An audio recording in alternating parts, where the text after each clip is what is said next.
Alrighty, welcome back to some 105. So hopefully the rest of your exams have been going good. So, what shall we do?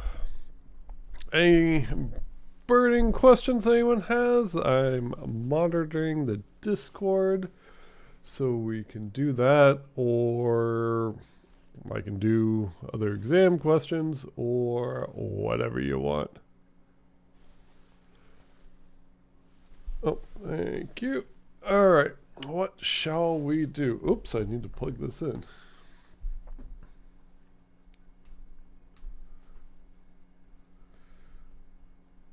Alrighty, so welcome to the void of review. So, anyone have anything pressing that we should go over? Saw a bunch of Piazza posts asking about quicksort and insertion sort. Don't have to know them. Don't worry about it. Then question about strings, multiple choice. Sure, you can ask anything you want in general, or we can do exam questions, whatever you would like. And luckily, we wrote the exam quite a while ago, so I forget what's exactly on it. Alright, we got a dynamic memory 2019 question 11.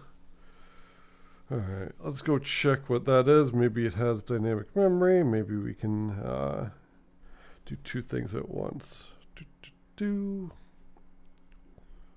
2019.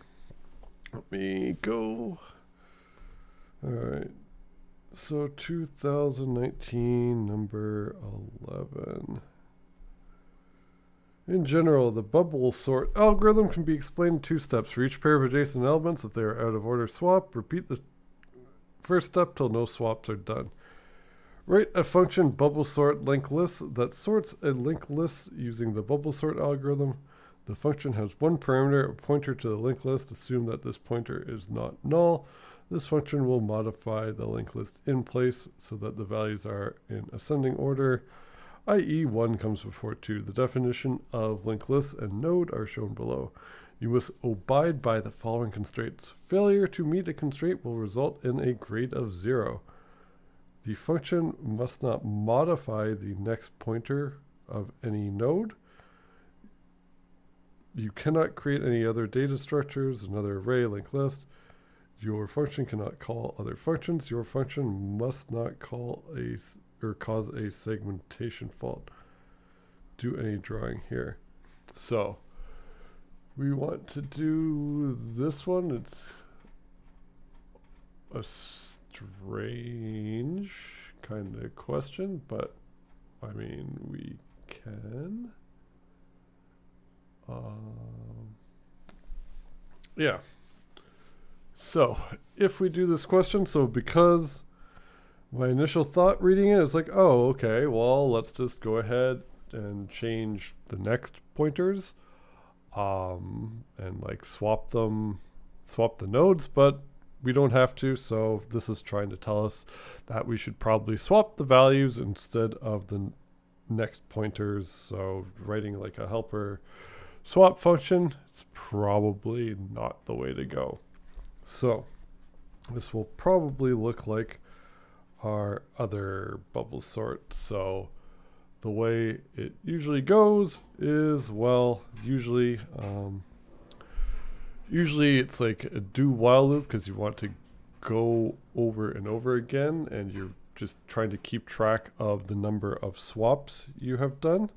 So we could create a Boolean. Whoops, that is a large thing. So let's create a Boolean just to keep track if we have swapped in like one entire iteration. So we can create a Boolean called swapped. And we can initialize that to well, it doesn't really matter. We'll initialize it in the loop. So we create a variable called swap. Then we could have our do, kind of like I think this is how we wrote it in the lecture, so we could just say swapped equals false, and then we could go ahead and actually try to swap all the values. So this, because it's a linked list, we can't just write like our normal for loop that has array bounds, so we have to iterate over a linked list. And how we did that a bunch of times during the lecture. We start off with a node pointer called current, and it starts at the linked list head, so that should just be list, and because it's a pointer we have to use the arrow. So I think on the exam they'll just let you draw the arrow, or if they're really being pedantic we can go ahead and do the dash greater than. Doesn't really matter, I just draw the arrow. So the first element is called the head, and then what you'll probably commit to memory is like to iterate over every element of a linked list. It's just while current does not equal null,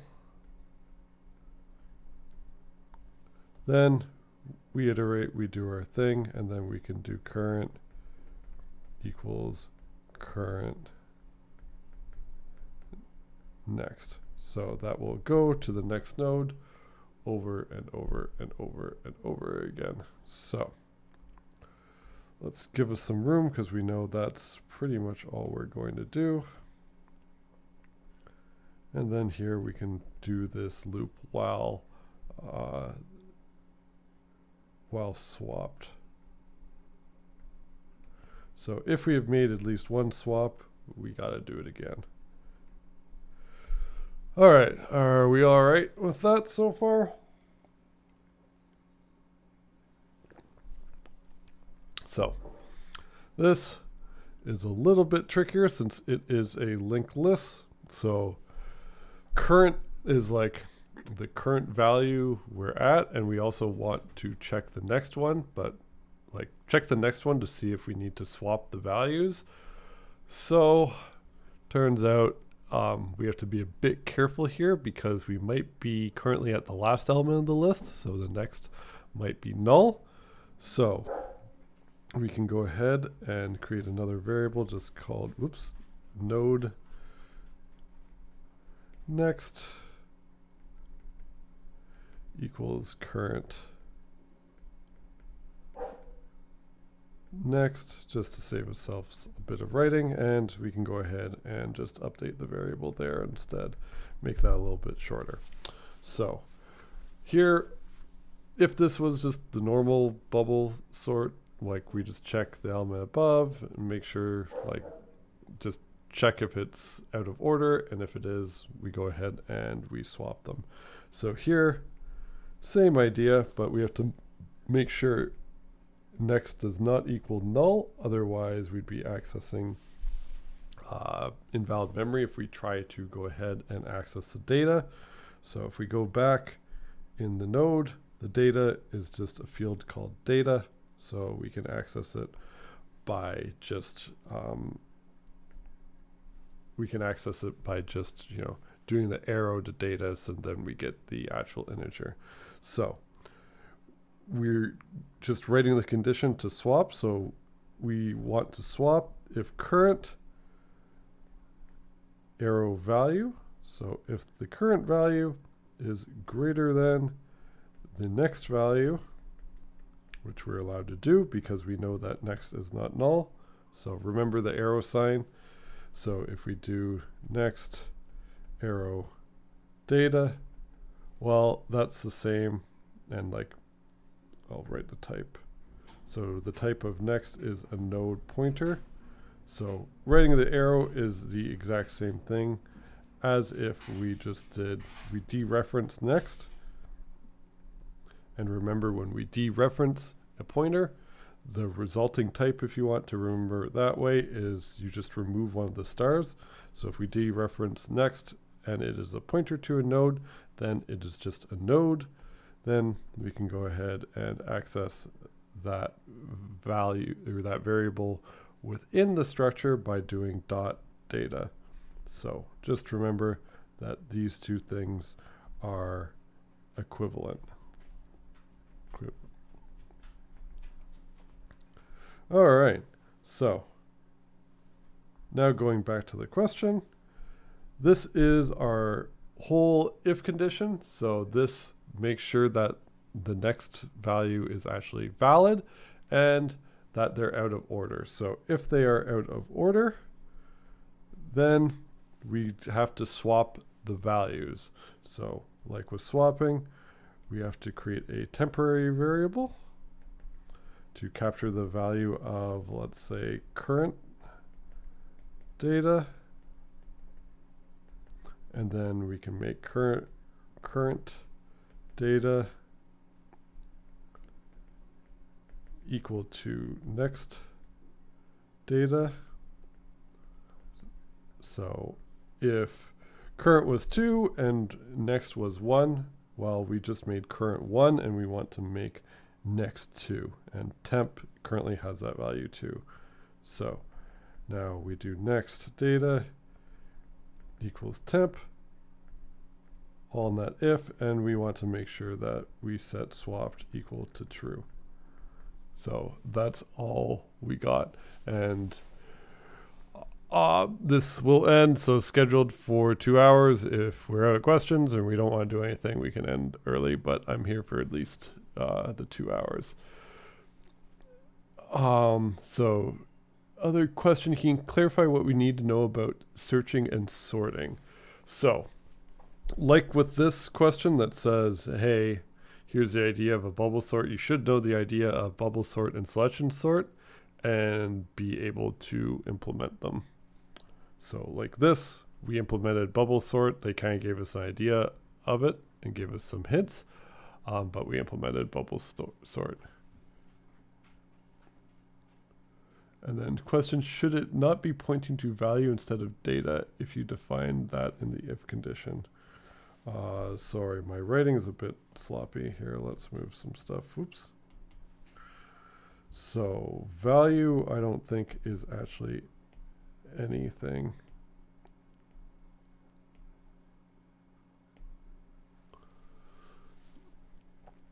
So not be pointed to a value instead of data. So the field is called just data, unless I called it value. No, I called it data. Oh, sorry. Yeah. Here. Sorry, in the if condition, it's not called value. It was called data. Sorry, I usually call it value. Data. All right, there we go.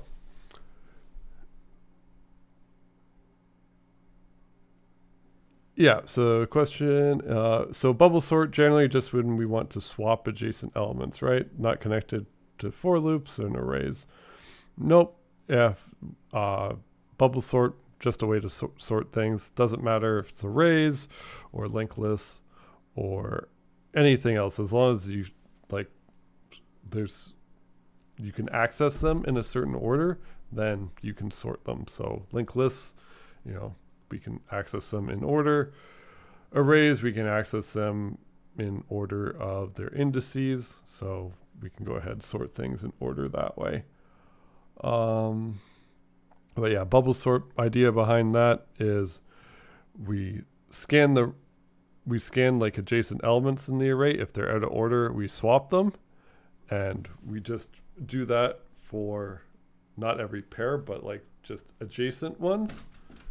And then, well, if we swap something, then we know the array might not be completely sorted yet, so we just do it again and again and again and again until it is actually sorted. And the idea behind that is because it's sometimes called,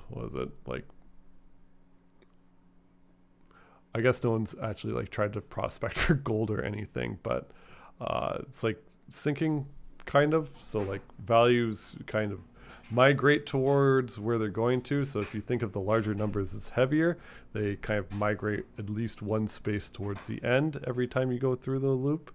And then all the lighter values migrate one space up each time you go through the loop, hopefully.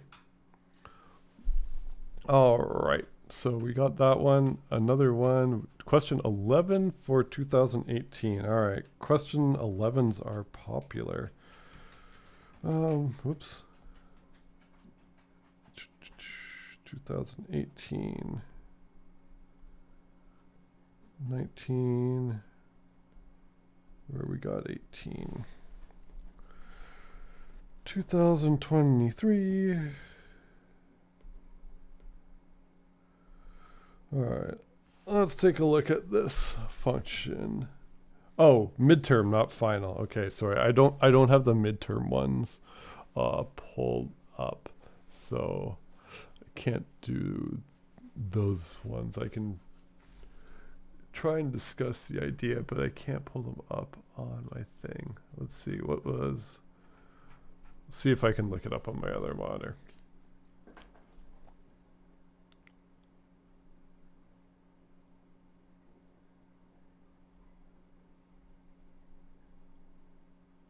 Oh, okay. So yeah, that one's weird. I think I kind of covered it during the midterm review session, but yeah, it says, posted in chat. Write a C program that returns a randomly generated prime number. Wait, what exam is this? 2018.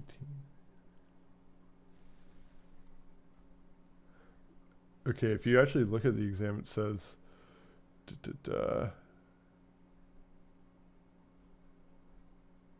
write a program to determine the quality of rand. And that's prime numbers.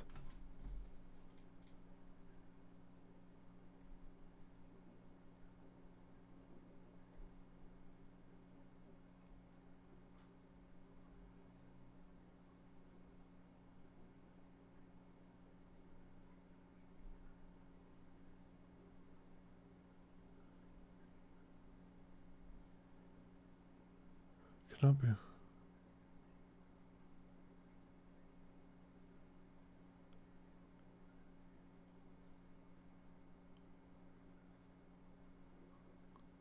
Okay, so for that question, I don't think they really grade by how clever it is. First solution that pops out is just randomly generate a number and have a function that calls is prime, and then if it's not prime, just generate a new number and try again over and over and over again. So that's one solution you could do. All right, so we have a question of dynamic memory too. So here, oops. All right, anyone with anything else? Otherwise, I can try and tackle dynamic memory type things. So right now I can look at oh, sorry, someone was typing. Does that, give you an idea with how to solve that? I can't find exactly which one that actually refers to.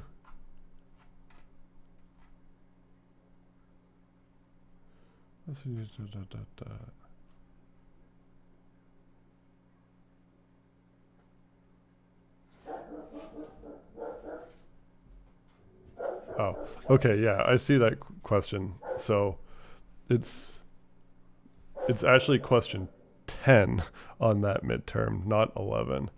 But yeah, the solution does just what I sound. So you generate a random number, so between 1 and max range, so you can just mod it with max range. So whenever you mod, it'll always give you a result from 0 all the way up to that number -1.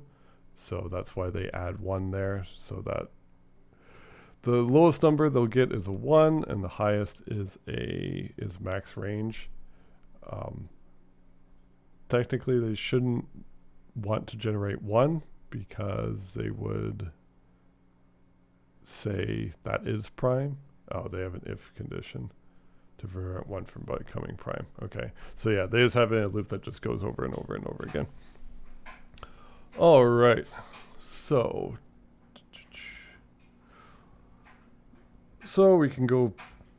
So you can stop me if you want me to go. like revisit anyone in more detail, these I will just go over fast just so we have it completed and I can comment on things during the lecture.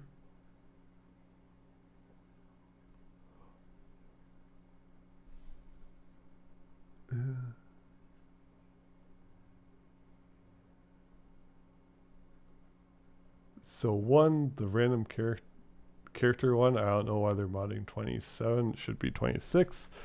At least in the alphabet I know about, there's only 26 characters. Question 2 says in a single statement, declare and initialize an array of 500 integers called numbers, where the first 4 numbers are 1, 2, 3, 4, and the remaining are all 0. So that means we define an array. They said it's called numbers, and we can give it a definite size. So it says there's 500. And then we can just use the initializer array syntax.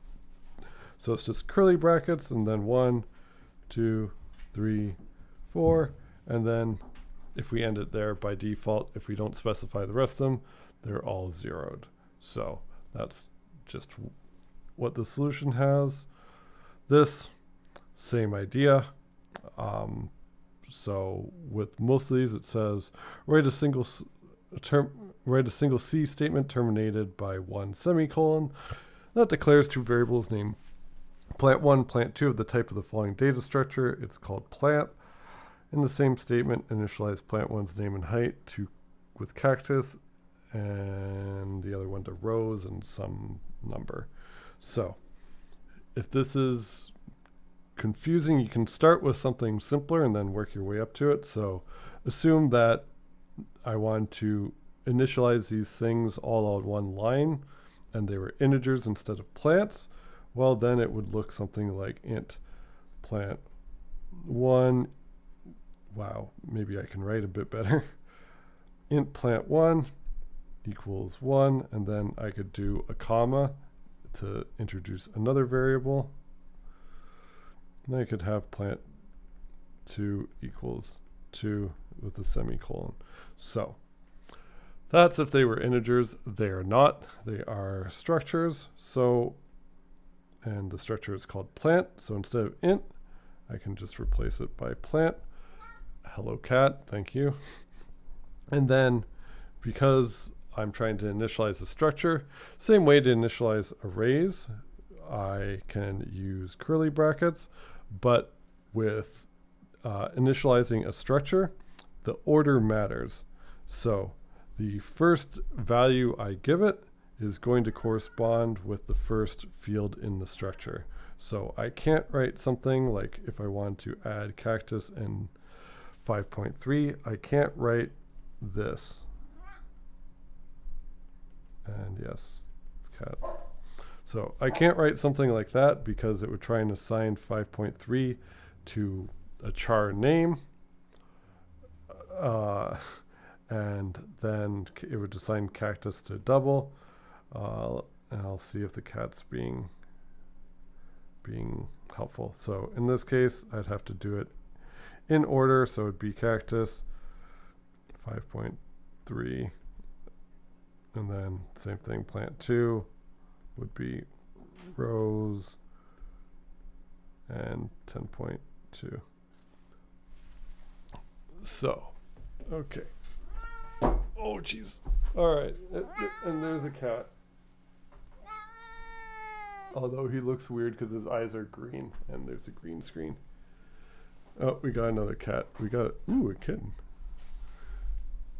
But yeah, he looks very weird because I'm behind a green screen and his eyes are green. So they look weird.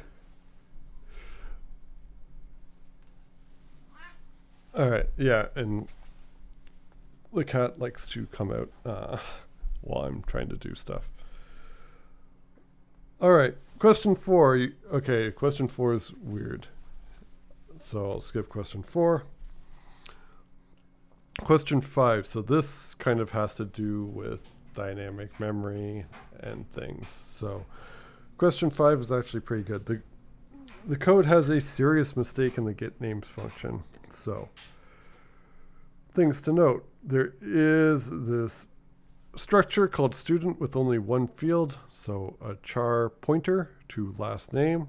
So that should probably be a C string. So it should point to a null terminated array of characters. So there are getName functions. Well, let's just see what it does. It has a for loop that goes 4 times. So I will go through all the way. So it'll be 0, 1, 2, 3. And then it will just say enter last name and then scanf with a string format specifier, which is always a bad idea, but that's not the serious mistake in this code. Then it goes ahead, fills in that string for us with whatever the user typed out, and then changes students I, so it's an array of students, changes student I's last name to be equal to last name. So then in main, what it does is it declares an array of students. So then declares a very large character array. Then it calls getNames on that and then prints off all of the students' last names. And what happens is, well, if we enter 4 last names, then it just prints off that the last name for all the students is the exact same. So it says revise it by crossing out parts and writing a revision above such that the output is above a desired. You can assume the maximum size of a string is 1024. So what is happening here? So what is happening here is, let's draw out our variables. So in main, whenever we start executing it, so of course, start executing in main, so we'd create an array of students that would be on the stack. So we would have students, students 0, students 1, students 2, and students 3. And all these are just, a pointer. Then we just have a giant array of called last name. So I'll just call it last name. And it's just a big array. Then in getNames, what happens is we pass it last name, which will just be a pointer. So it'll be a pointer somewhere like at the beginning of that array because of our good old friend array decay. And then we have students, same idea there. So what happens here is we ask the user to enter a name, and then we go ahead and we fill it here. So like for the first user, we would have put in the string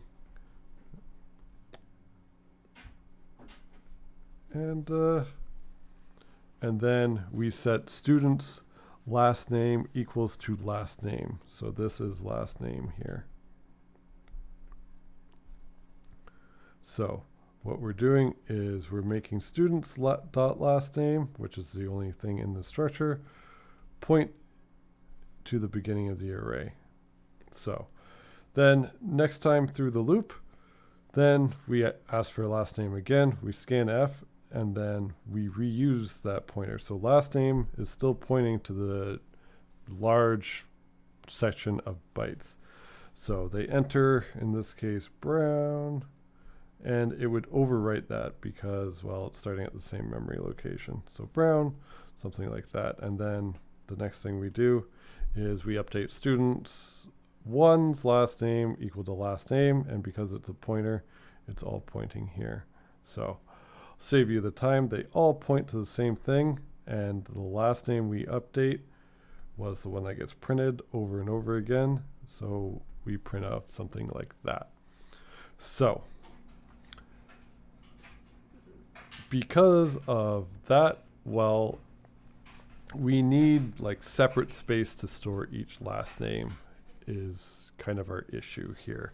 So because this is a function in get names, so I need to, copy some memory somewhere in this get names. I probably need to get some memory and then copy the string the user entered somewhere so it doesn't interfere with, whenever they input something else next time.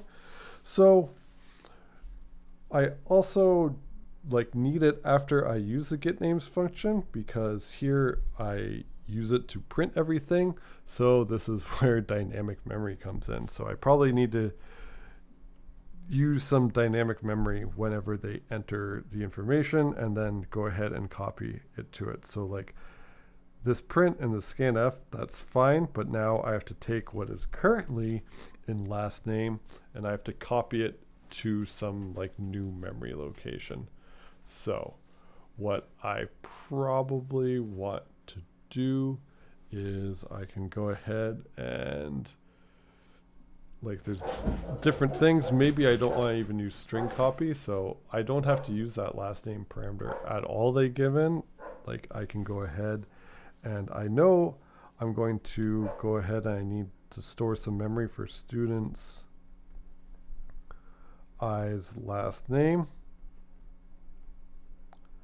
And I need some dynamic memory, so then I can go ahead and malloc it. So malloc, that will return me a pointer back to the starting byte of, or starting address of however many bytes I go ahead and allocate. And it says that, well, you're guaranteed that, we can, it'll all fit in 1024. So we can, it's an array of chars, so we could do size of char times 1024, and then we could go ahead. Now we have memory. We can ask a user to enter a last name, and then instead of filling in that last name, we can go ahead and we can just directly give it the student's last name to fill in.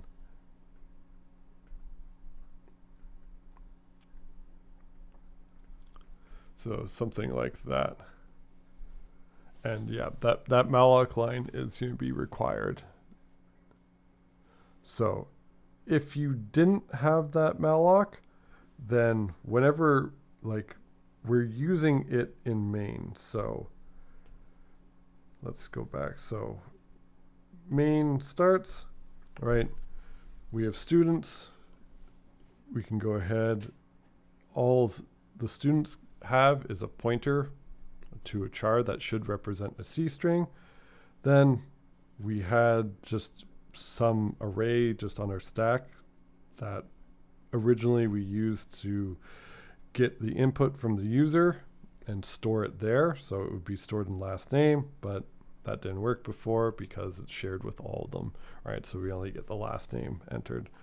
So we call it get names, and then we have to print all the students' last names. So get names needs to go ahead and set aside that memory, so that when a user enters a name, it has some place to go. So just because it's written like this, we need to use malloc because the memory needs to exist longer than the function. So if we did something like, I don't know, we did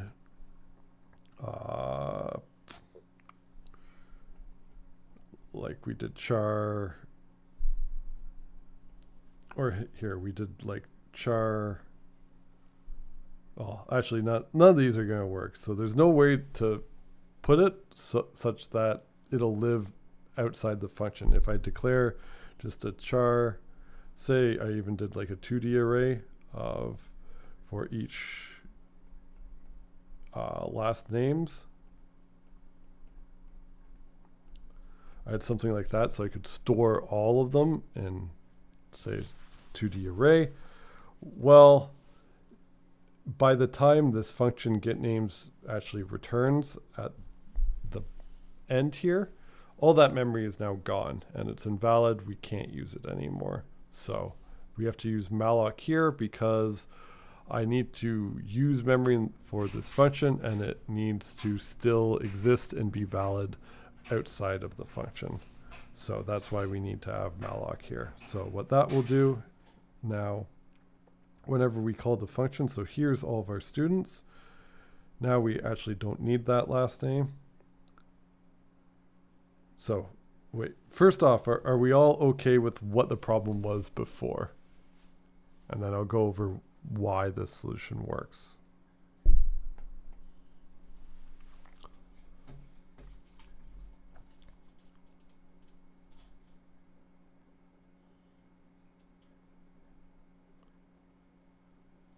So you could malloc space for a 2D array, but then it's just kind of a bit more strange. But yeah, this doesn't need a 2D array. So we're okay with why this was a problem before, why we got the same last name every single time.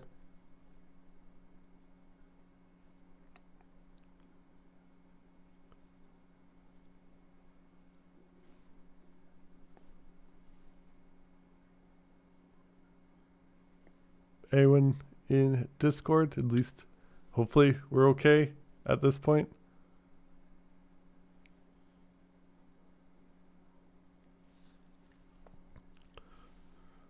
All right, I'll hopefully just assume we're okay with why this was an issue, unless someone tells me otherwise.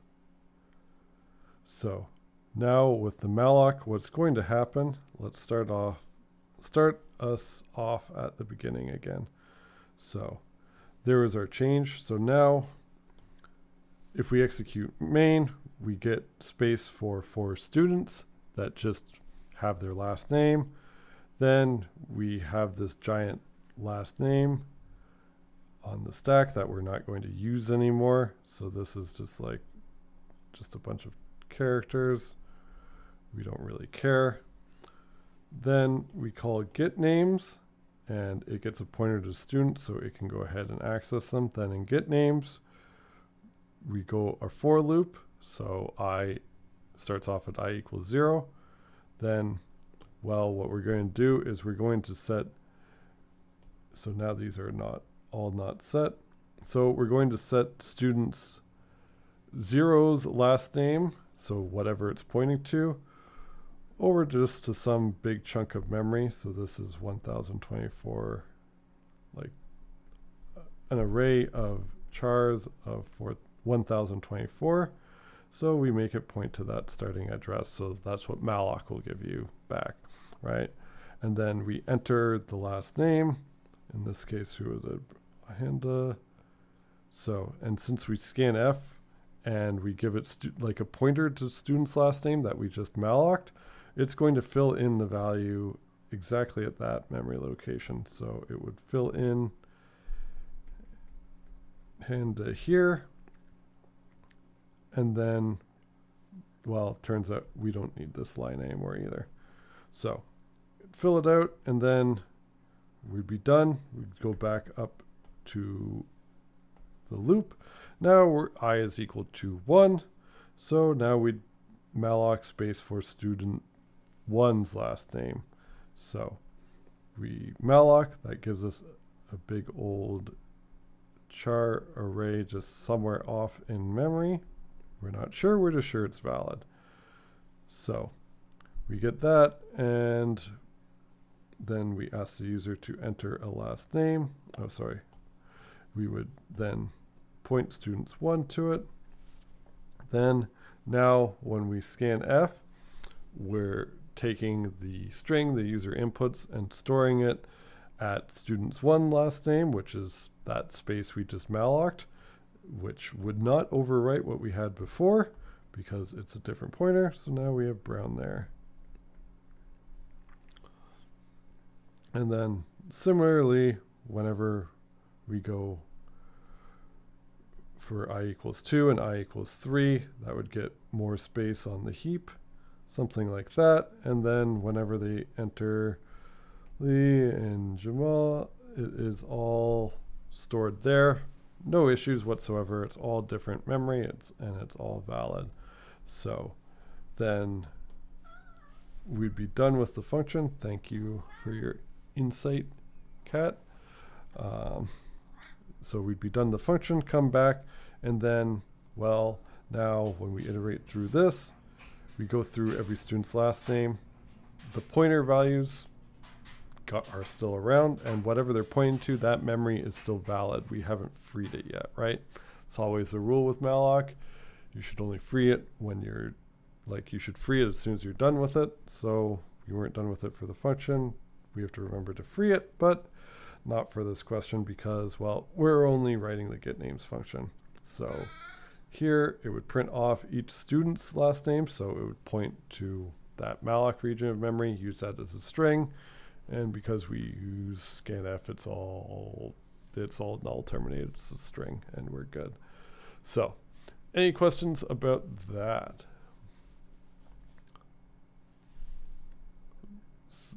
Or anything anyone didn't understand about dynamic memory? Hopefully that got your dynamic memory and everything. So we're good with that.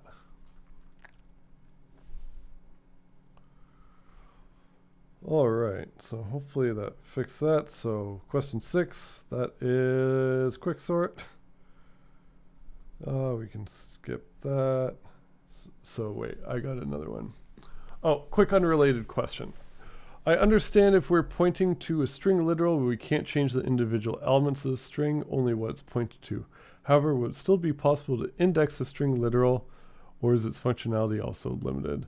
So for a string literal, you can access the elements and get the value back. You just can't change the values. So if you think of it as a pointer, you can dereference it, read its value, but you can't reassign anything. So you can't change it. And also, for clarity's sake, could you also quickly go over when something is a string literal and when it is not?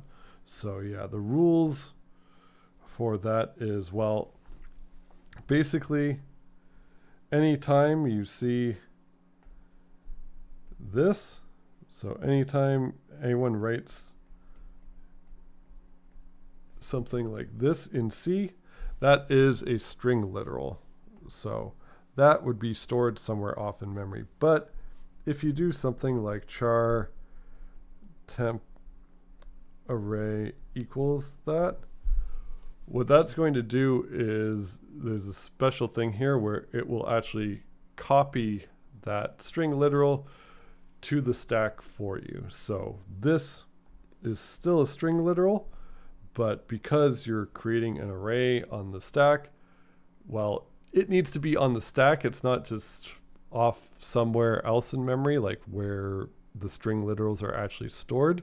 So it's going to copy the contents of the string literal over to the stack for you. So then you can go ahead and modify it. So if I just did char s2, so a pointer called s2 that equals this, well, I mean, it's still a string literal, but now I'm pointing to it. I'm not the variable on the stack is the pointer. So the pointer is mine. It exists as long as my function exists. But what I'm pointing to is the string literal. While if I have an array there, the entire array is on the stack. So I'm you can think of it more as I'm initializing my array to be the same contents as a string literal. And then another question, if we pass it into a function, can we still use char star in the parameter? So for that, same rules as if it's an array or if it's anything, if you have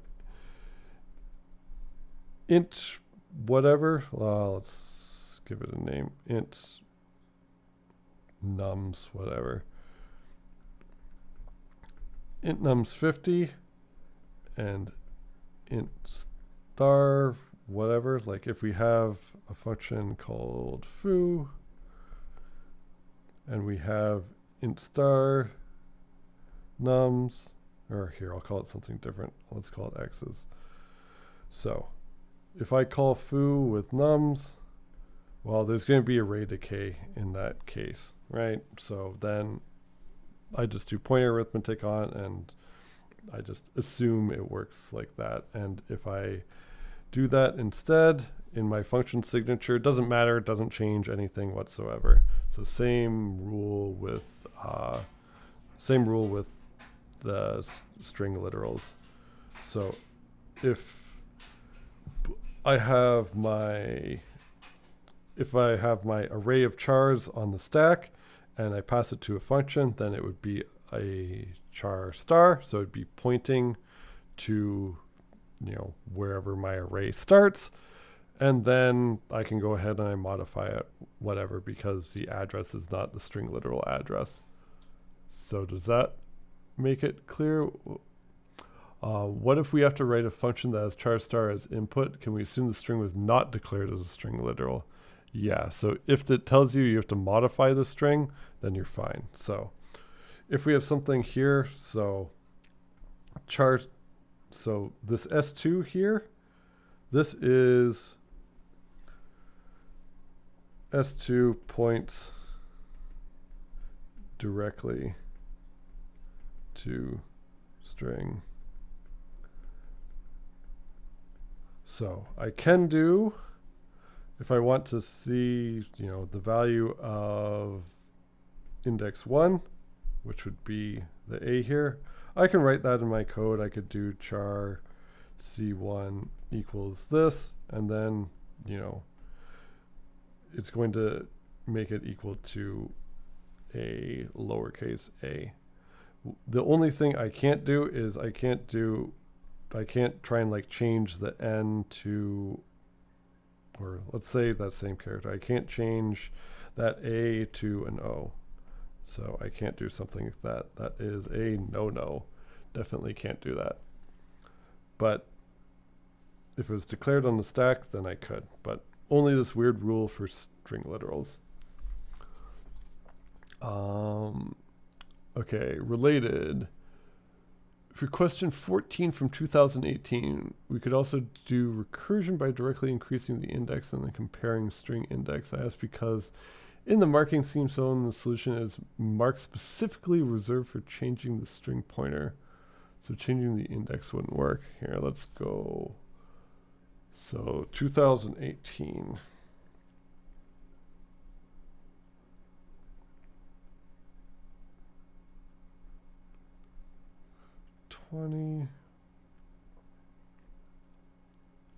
So which question was that? 14.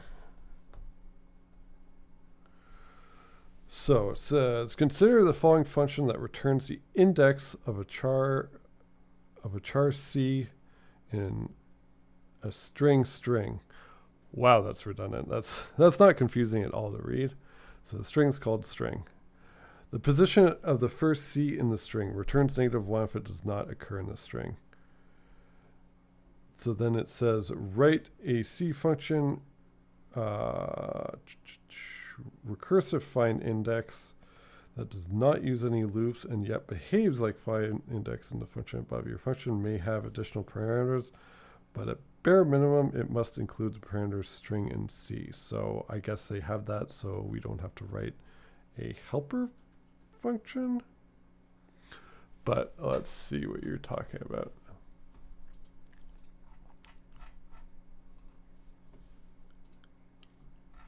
So sorry, what's your question for this? Why directly?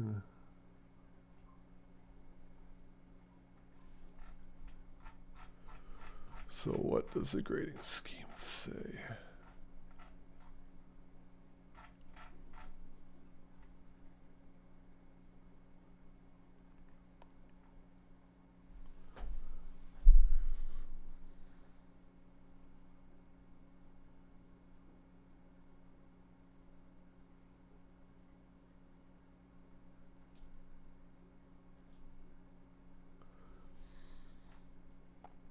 Yeah, so in this you do have to remember n somewhere in the parameters, otherwise otherwise you don't know what index. So I think you're thinking about like, hey, my recursive step could be going through the smaller string until I find the character, but then you don't know how many steps you have taken because it needs the index of that character. All right, so we got a solution. So here, let me find my mouse. So you have written a string and so here, I will write what you wrote and we can take it up. So the solution posted in the chat is, I'll just write it out. So we declare a function called findChar. So it takes a string, char c, and int index, and then, you know, here, well, this is actually like our helper function, right? Helper. So we could have int findChar that takes a string, char c, and then return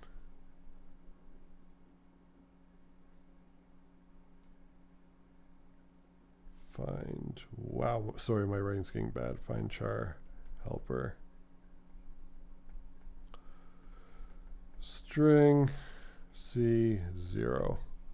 So you could do that. And then in the body, so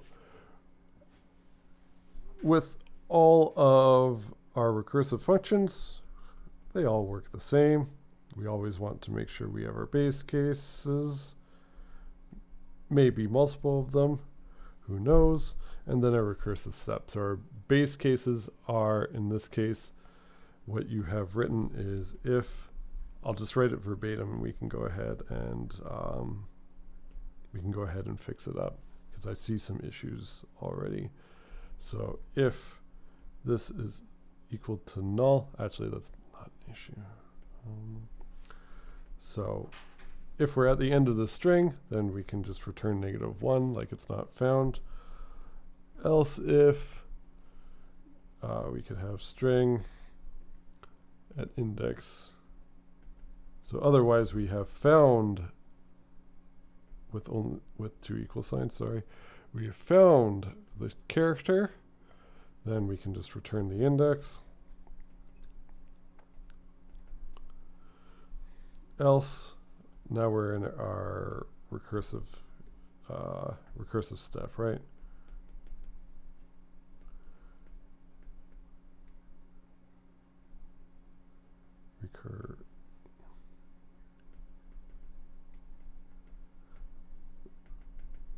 So our recursive step is, well, we'll just make, like, the smaller problem is, well, the current character isn't the one we're looking for, so we'll just make the string one shorter and try and solve that problem.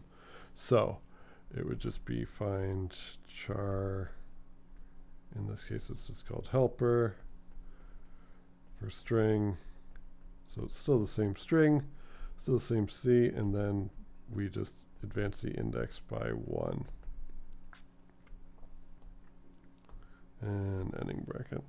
So, could you go over what the point of the helper function is? Yeah, so in here, our helper function, like if we just wrote findChar like this, it doesn't match the function signature. So it says write a function called recursive find index that just takes 2 parameters, just the string and the char. So when we write the recursive one, we need another parameter that is keeping track of what our current index is.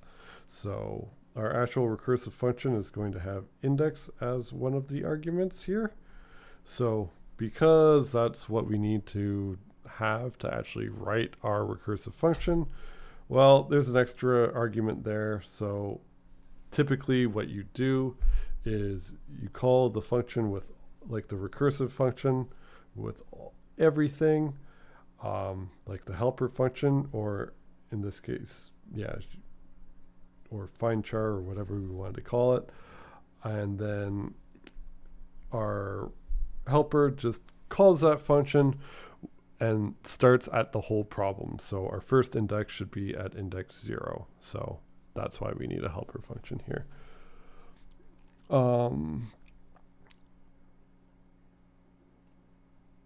Yeah, so this, let's see. So this solution would be okay. One thing I noticed here is that, so if you look at the string at index and if it's equal to null, typically we use null if it is a pointer, not if it's like the null byte. So slight difference here. They're actually all zeros and this will work, but technically if you want to look a bit more like it should be, the null terminator at the end of the string is the character just \0. So I would just do that little change, but this would be a fine solution. So part of the marking scheme, it says remembering n somehow in the parameters, that's just the index. So you have it right here. So that would be fine. And then, yeah, so this is not the only way to solve it. So another thing you could do is, well, instead of like using the array indexes, I can go ahead and I can just like advance the pointer of the string once, so I point to the next character. So instead I could do this entire function like this, I think is what the person was suggesting. So you said not to have an index, but I'll show why that is a bad idea. So let's change it a little bit, and then here we could just dereference the string. So it's pointing at the first character. So if it's the null byte, then we're done. Otherwise, if the character we're currently pointing at is the character, like if we dereference it, then, well, now we have a problem. We don't have index anymore, so that's not good. And in our find char helper, you probably want something like we do string +1 C, something like that. So that will get us most of the way there. So that's a way to make the problem smaller. Like instead of just changing the index and using the index all the time, we're just pointing to the next character and like just making our string smaller that way. But we still need to return the index at the end of the day, so we still need to keep track of it. So you can do it like this, but we just need to reintroduce our index. So in index, so we could have something like that, and then we initialize it to 0. We could keep the rest of it as it is, but we just have to remember here to do index +1 as well.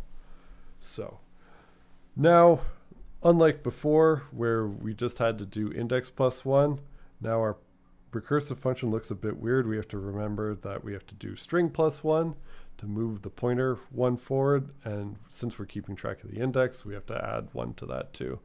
But the solution you gave would probably get full marks because it would work. I would just say just that null should be like the actual null character technically, but it should be fine.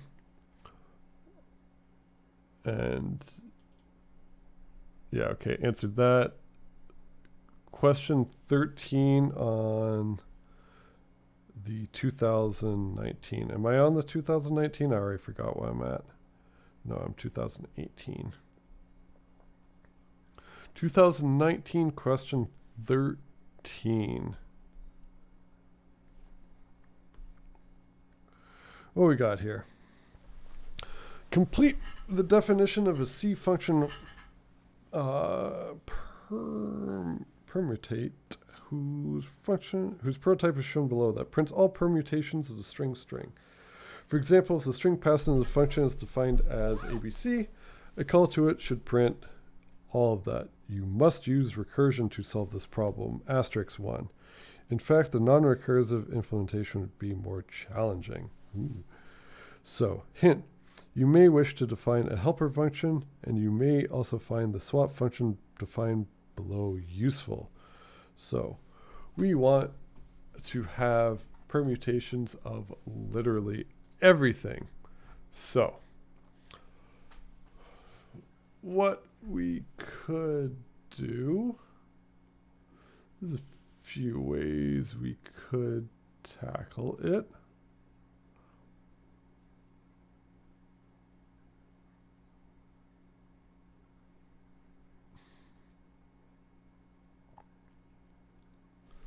Wow.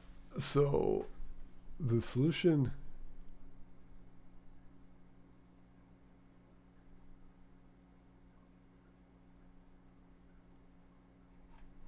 is strange.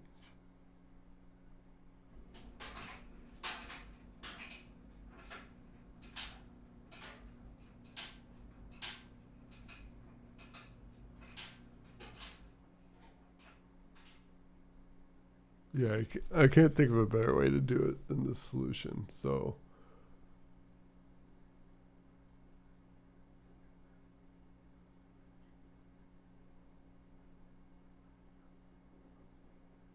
yeah, the solution keeps one thing constant and just tries to swap everything around, and then makes it one smaller, then swaps it again and prints it. So if you have something specific with that, but yeah, just try reading the solution to that one.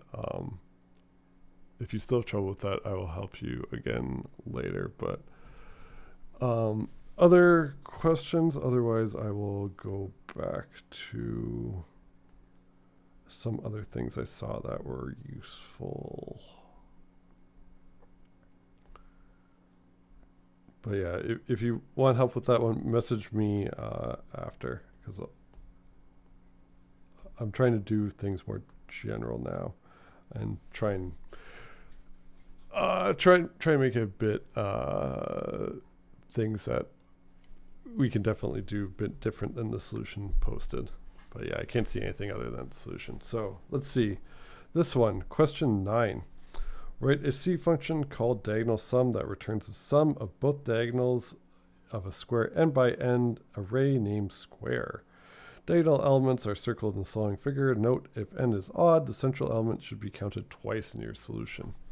So, with that, the solution that is given is there's a lot of writing. So, I'll tell you the way I think of it.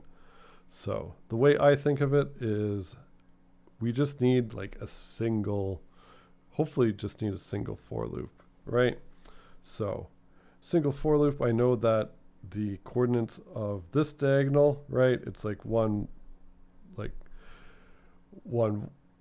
0, because, arrays are 0 indexed, 1, 1, 2, 2, and then in this case we go up to 3, 3. So that's like the first diagonal, right?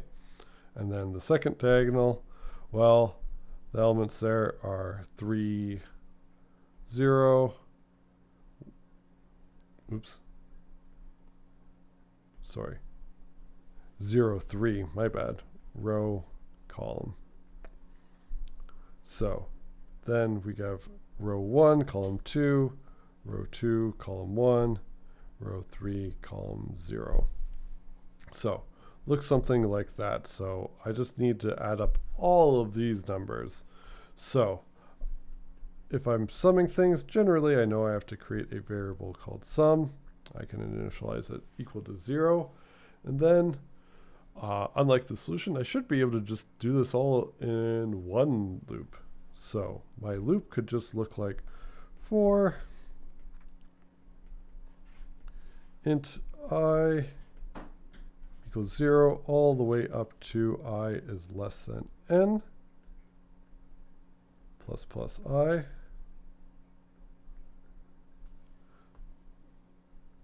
So I know that if I access square at I,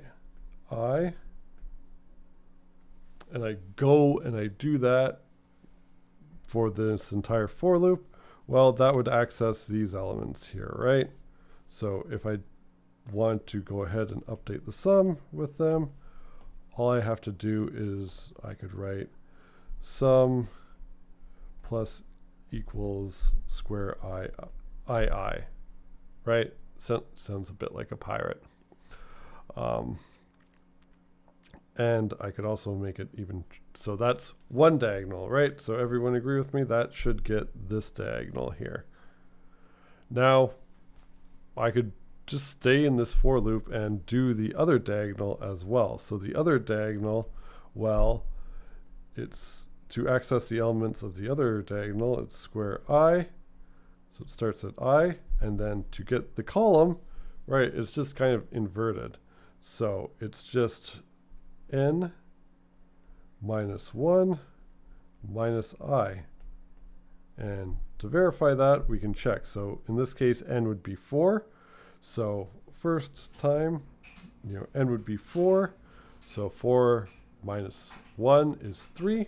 So we get, well, this would always be 3.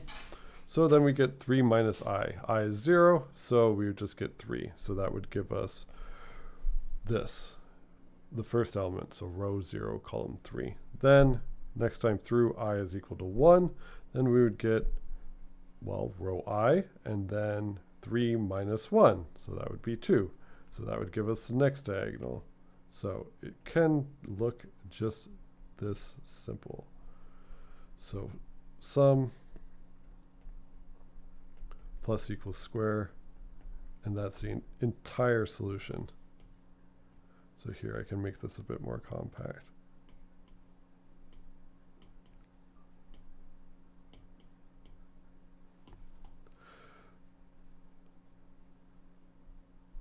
And then at the end, of course, we need to return the sum. But that's what we could do for the solution. So the solution given, really, really wordy. So the solution has like a row, like integers for rows, integers for columns, and then while loops. I find it weird, so I would just do this. So everyone okay with this solution? Should save time and hopefully be faster to think of. All right. Any other general things, or I can carry on? And yeah, you can feel free to ask any questions you want about the exam, because I forget. I forget most of it, so I can't spoil anything.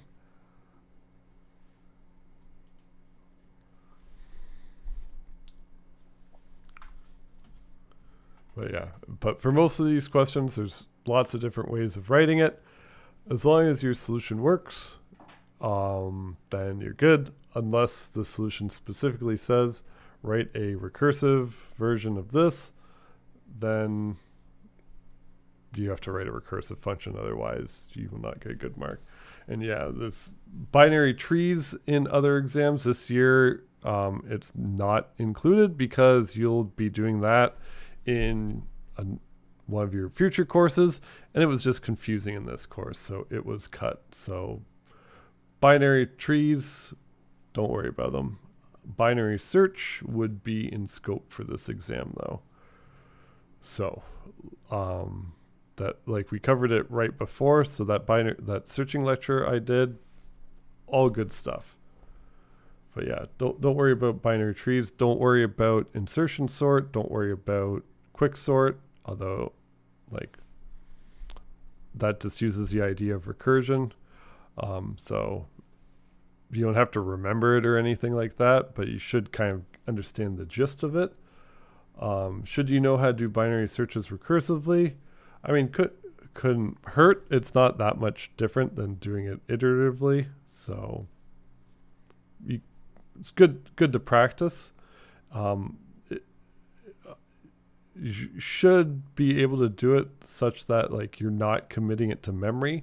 All you should remember is that the idea of the binary search is, hey, we try and cut the array in half all the time because it's sorted.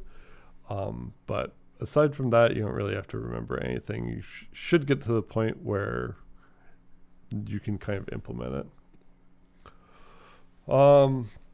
Other question, when we declare a char star string, for example, my string, can we use it like we would the name of an array? Like do my string +1 to access the address of the second element, etc. Yep, you can absolutely do that. So it's just an array like anything else. So the only thing that makes like strings special, strings are just arrays of characters. The only thing that makes C strings special is that the last character is the null byte or 0, so you know when the string ends. But aside from that, there's nothing special. You can think like, I just think of strings as just an array of characters and it ends with a null byte. That's it.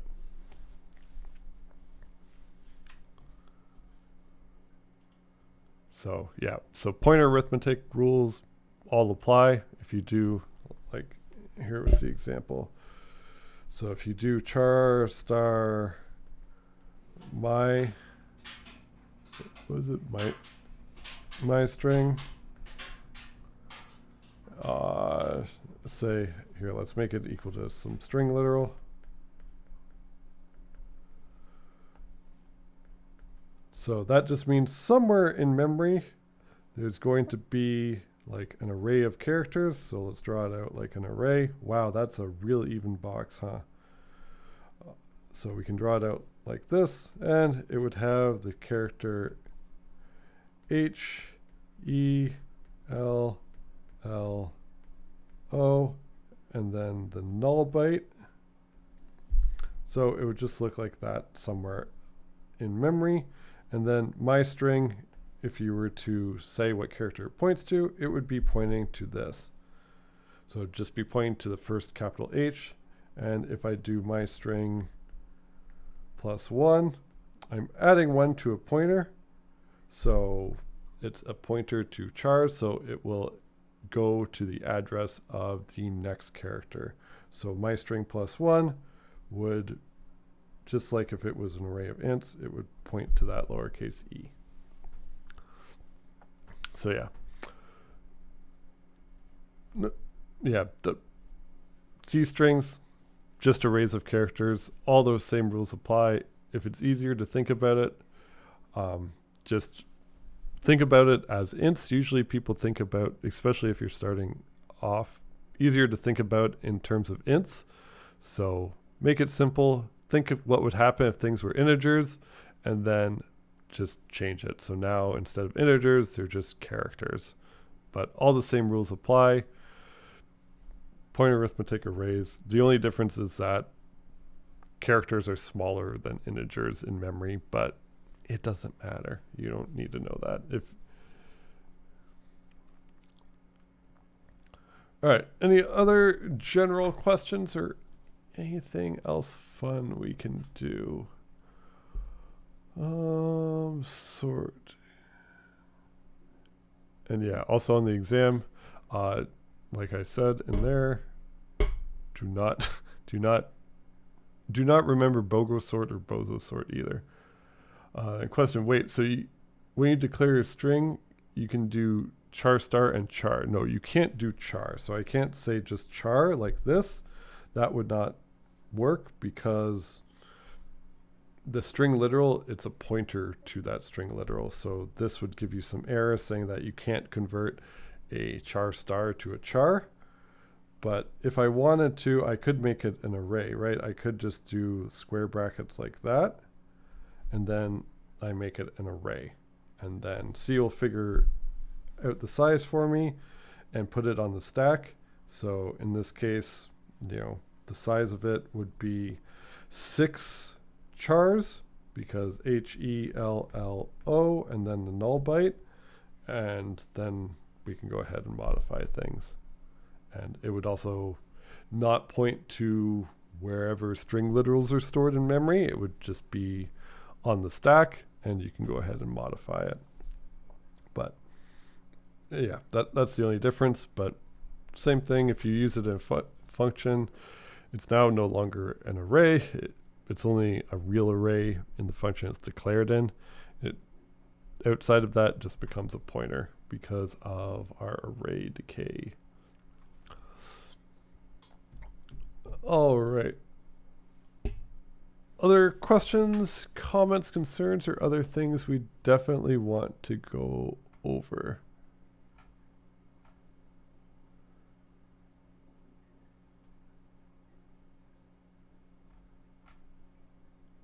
Yeah, we can.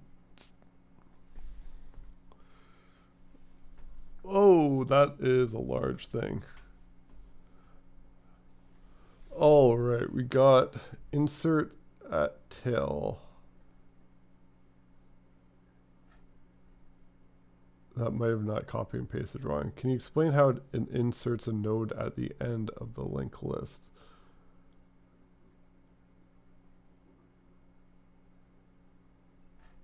The formatting.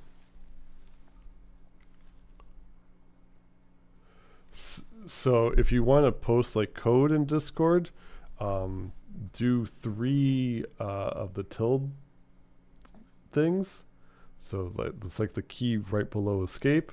Then paste the code and do 3 tilde things to end it, and it will format it as code. Oh, not like that. So 3. Here, I'll type.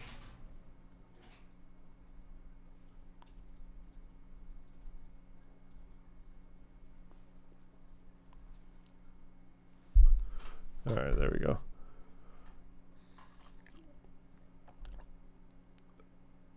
So we want to insert tail. So this is from the textbook.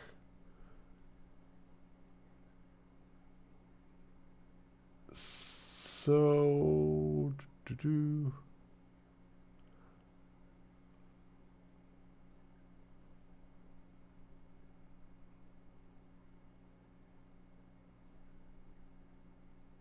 okay, so what specifically do you want me to like do the implementation for that, or what?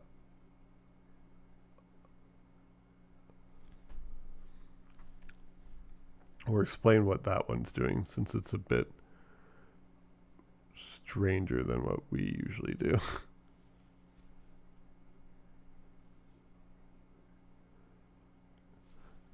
All right. So I might have to follow up after because no one can see anything, so it's probably not that effective. But basically, what that does is, so create node will return a pointer to some new node for value. Make sure that we actually have enough memory for it. That's why it checks for null, and then starts off at the head of the list and tries to iterate all the way to the end. Has a weird while loop that checks like if it's inserted or not. So it'll iterate through everything, also check if it's inserted. So if we found the last element, aka currents next, is null, that means this is the tail. So we can change currents next to point to the node we want to make the last, and the list tail point to it, and then we've inserted it, and then that would break the while loop. Otherwise, if it's not inserted, that means that, well, we didn't even enter that while loop. So the list could have been empty. Well, in this case, the list is definitely empty. So if the list is definitely empty, then, well, there was nowhere to put it. So this is the only element in the list. So in this case, the linked list structure keeps track of the head and the tail. Since this is the only element in the list, well, the head and the tail both point to this because it's the last one, or it's the only element in the list. So it's both the first and the last one.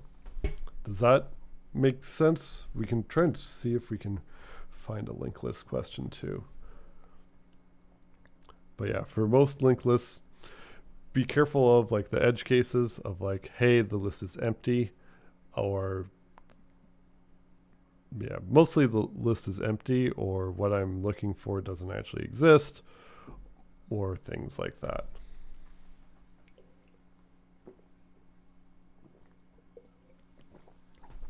And yeah, there's more than one way to write that function too. I probably wouldn't have wrote it like that and just like checked, hey, if head's null, then we can go ahead, we can insert it, we're done, and just return.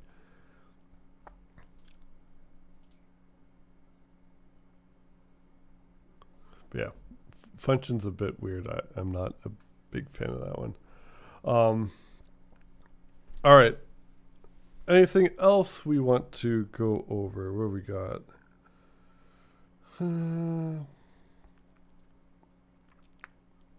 Sort array. Let's see if we can find a linked list. Oh, we can do some recursion. Well, sure, recursion's fun, right? So again, yeah, this is the 2023 exam. So it says write a recursive function named print reverse that reads a sequence of positive integers and outputs the sequence in reverse order. The input sequence ends when the user enters the number 0. Assume that the user always enters valid input. Your print reverse function must be recursive, otherwise the solution will not receive any marks. You may not declare any arrays in your solution. Below is a sample input of the execution. So with this, well, we have to think. So every time we call this function, we want everyone to enter a number, right? So we would start off by just saying print f. Could say enter num.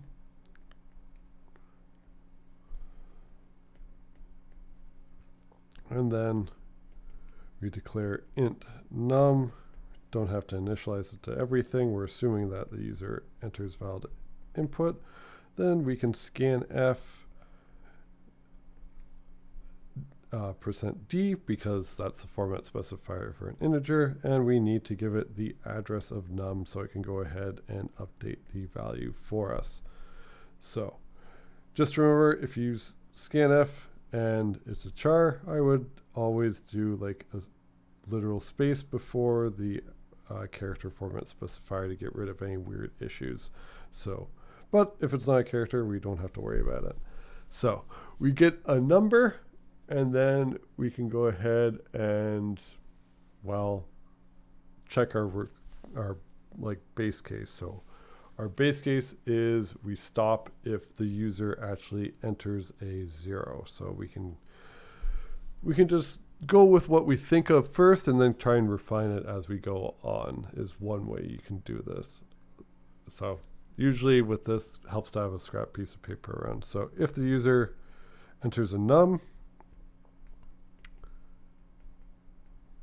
well, that's kind of like our base case. That's our base case, right? Then we're done. We don't want to do anything anymore. We're good. So in this case, we can't just do a return because then nothing would happen. Although, I mean, we can try with that. So this is our base case. We could go ahead and print, what's it want? Reverse sequence.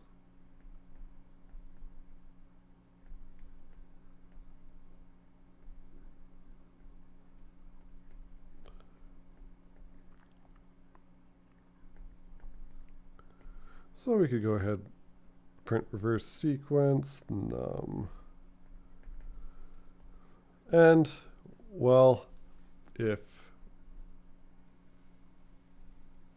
that isn't the situation we're in, so we're doing the recursive case, well, we want to go ahead and ask the user for input before we could, or we want to call the recursive function again, right? We want to print off the rest of them, print reverse.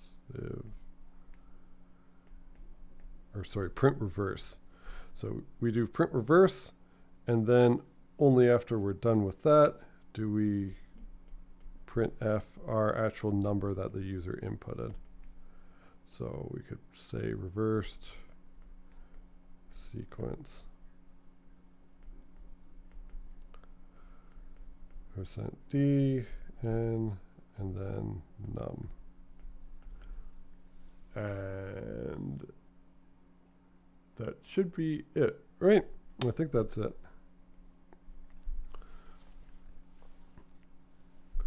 Here, if we could just do, if we wanted to, we know that it's 0 already, so we could do something like that if we really wanted to.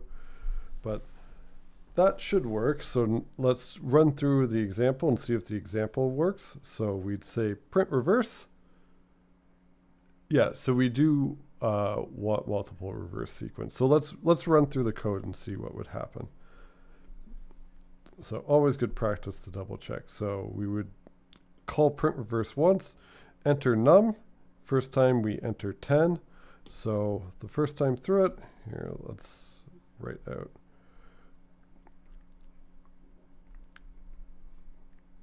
So in print reverse, num, we have a variable called num equals 10. Well, it does not equal 0. So we skip over that and we call print reverse again. So now we have another function call to print reverse.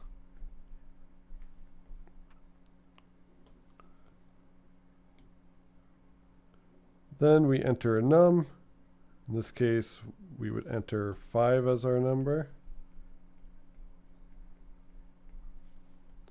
So the number is not 0, so we call print reverse again. So now we have another function call to print reverse. And now let's try and skip a few steps.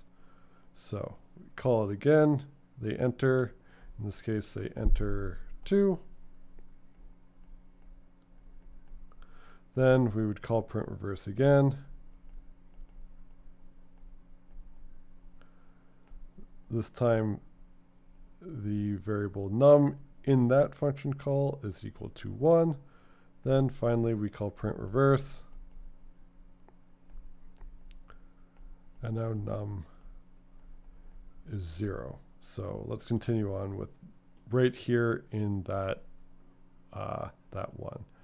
So num is equal to 0. So now if num is equal to 0, so 0 is equal to 0, thankfully, then we would print, what we would see is we would see reversed, here I'll just make it short, reverse sequence 0 get printed out, and then return. So now this function call is done, right? With num equal to 0, it's done. And we're going to return, and we would resume wherever the last function ended off. So the last function was up here. So it was print reverse with num equal to 1. So now num is equal to 1. We would print off reverse sequence 1. And now everything tries to kind of unwind. So now we're done with that. We hit the end of the function, which just returns from the function. We don't have to write anything. So now this one is done. And we resume print reverse with num equals to 2. So now it's going to print off reverse sequence 2.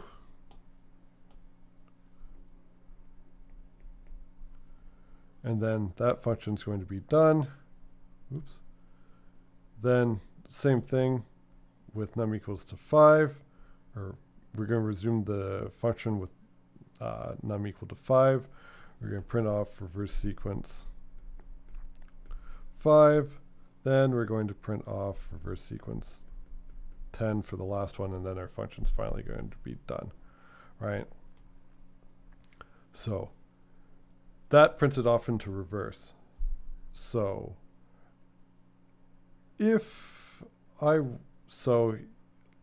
I think I did this in lecture 2, but like, what would happen if I just move this printf up 1?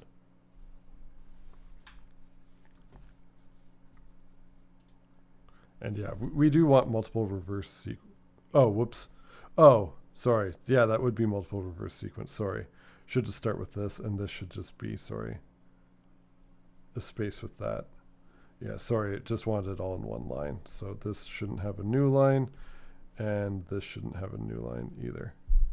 So it should look something like that. Oops, sorry, it should all be one on line. I thought it was one every line. Oops. So it would print reverse sequence 0, 1, 2, 5, 10.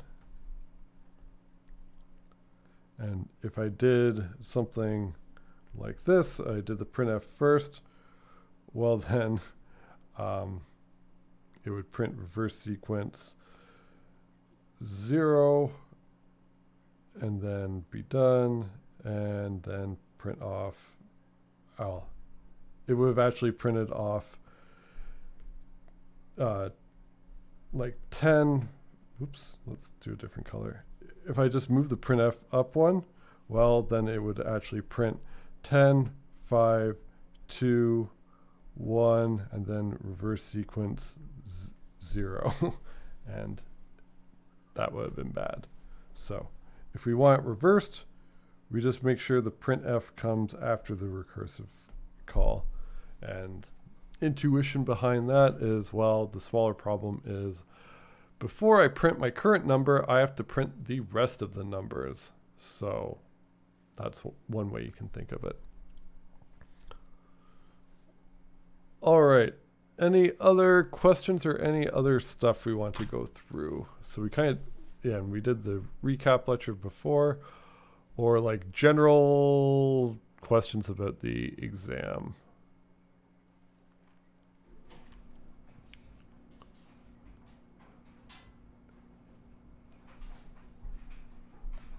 See, right.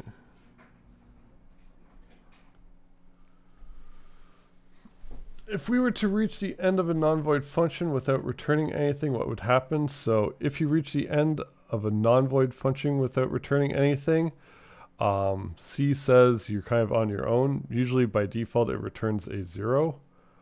Another question, why is it 9 a.m. in the morning?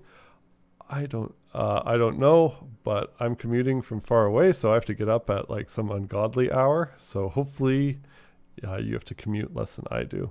But yeah, I have 2 exams at 9 back to back. Yeah, so my other course is on the 30th, and this is the 29th. And yeah, so can we assume that helper functions are allowed unless specified? Yep, you can always write additional functions if you want, unless the question specifically says, which I don't think any of them do, to say only write a single function. You can write as many functions as you want. You just might be writing too much. Also, no, you don't remember the exam much since it was written a long time ago. Would you try your best to remember a sliver of it for us? It has questions in it. Those questions have to do with the course. So, yeah, that's pretty crazy. I do not know what room I'm invigilating. What? It's all in the exam center, right? I think this one's in the exam center. I get confused with my other course, considering they're like the next day apart. But yeah, I have no idea what room I will be in. I will go and I will do what I am told. Yeah, also, fun fact with the invigilators there, if you didn't know this, because some of my third years didn't know this, the invigilators we get for final exams are completely random. They are not your TAs for the course. In fact, they might not know anything about programming whatsoever. They might be from a completely different department. So invigilators are purely random. So you'll have no idea who the invigilators are. So unless you're asking them to go to the bathroom, they're told not to answer questions. That's why instructors have to be around. So if any question comes up, make sure if you are in a room without the instructor of your section. Your instructors are myself, Selma, and Bruno. So, yeah, try and see, make sure, like, we should announce ourselves. It should be obvious who we are. But yeah, you probably don't want the invigilators answering your questions anyways, but just remember, don't try and ask the invigilators anything. If you have a question regarding the exam, just tell your invigilator to flag one of us down, like one of the actual instructors, unless you need to go to the bathroom or something, and then that's what they're there for.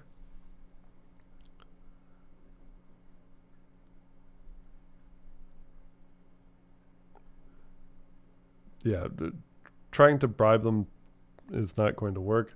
I assume I have no basis of this whatsoever, but I assume that's why most universities, the invigilators you get are like the TAs in your course. But yeah. So maybe that's why Toronto does it. Maybe the TAs did get kickbacks or something. I don't know. There's got to be a reason for this rule. But yeah, $20 doesn't get you too far anymore, unfortunately. All right. Anything else about the exam? I would say exam tips.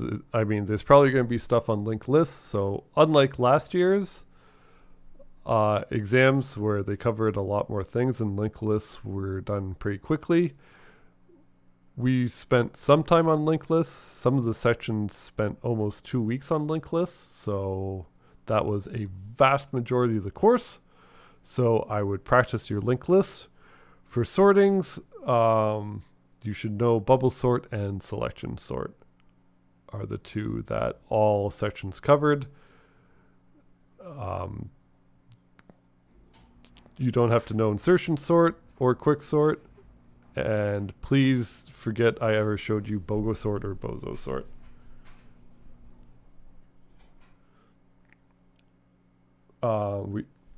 Another question, we don't have to free anything on this exam, right? I believe if you have to freeze something, all right, so this is where my memory comes into place. If you have to freeze something, the question will tell you you must properly like free your memory. So the question should state that. If you don't, just assume. You could just like write an assumption, just say, I assume the memory gets used afterwards so I don't have to free it or something like that. But I believe one of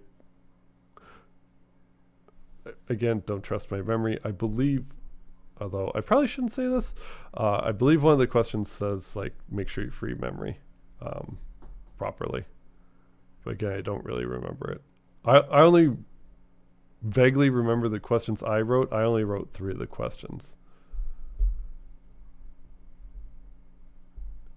Maybe 4. Uh-oh, I can't even remember how many questions I wrote. That's not good.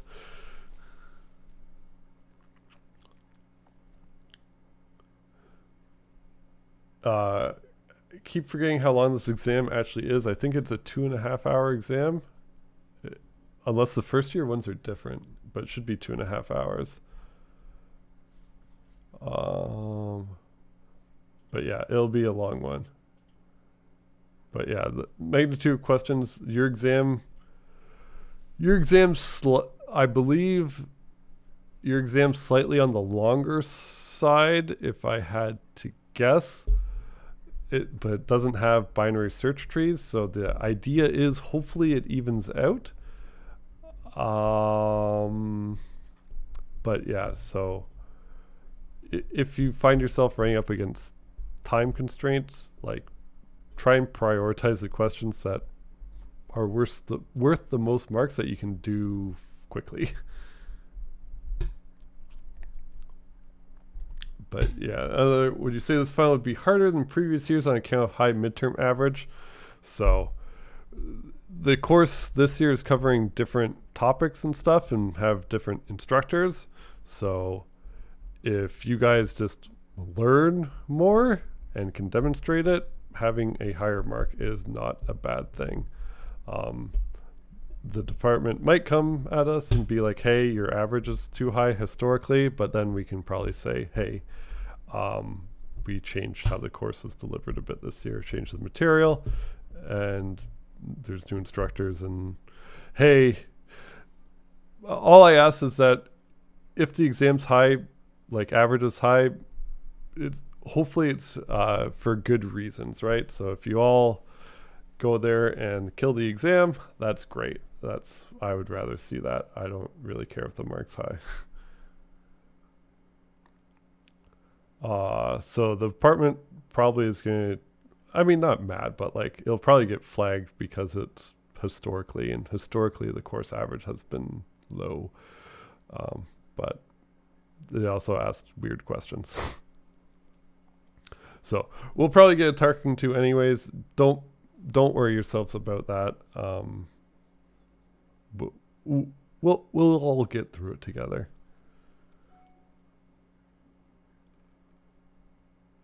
But yeah, I mean, I don't know what happened to you if you like. What's the midterm average for other courses? 75 is probably about where it should be at. So I thought the midterm average was good. Why didn't? But yeah, I don't know what your averages are for other courses. Varies per course. ECE 110. Yeah, what's the 110 midterm average this year?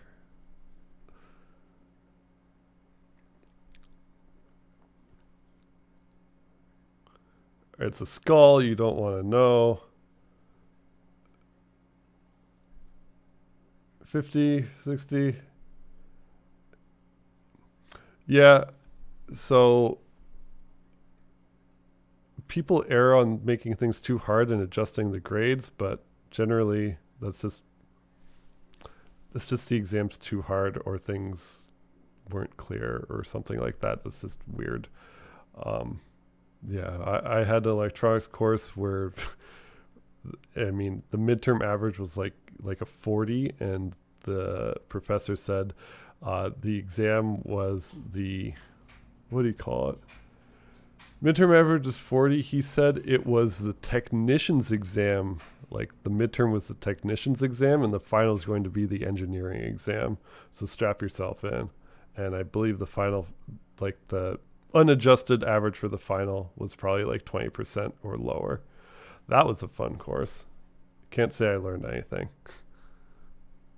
All right, they made the final easier, but yeah, I mean, my undergrad was different. But yeah, if you get destroyed on a midterm and they say it's the technician's exam and the file's going to be the engineering one, then yeah, be very worried. I've only heard that once and it was not good. And yeah, if there's a bimodal distribution, you have to justify it. Like I said, this is my first time teaching this course, so we'll just do the exam and hope for the best, huh? All right. Any other question, comment, concerns? Yeah, concentrate on linked lists. Rest of it, problem solving. Just try and do past exams. There will be some questions too that are like, hey, implement this recursively. So practice on your recursion. Practice on your linked list for sure. And then aside that, normal C knowledge structures, that's all handled in linked lists. What else?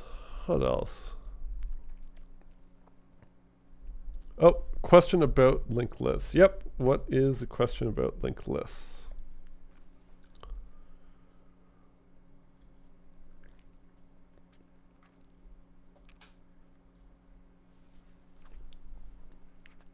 Oops. Here, I can make myself bigger too.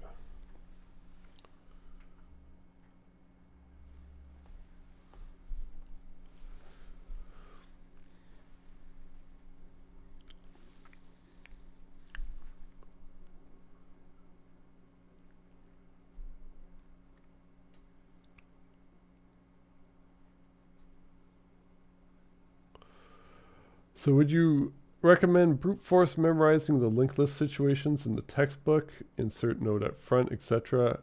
So I wouldn't bother memorizing them. Like, on what lecture did I do?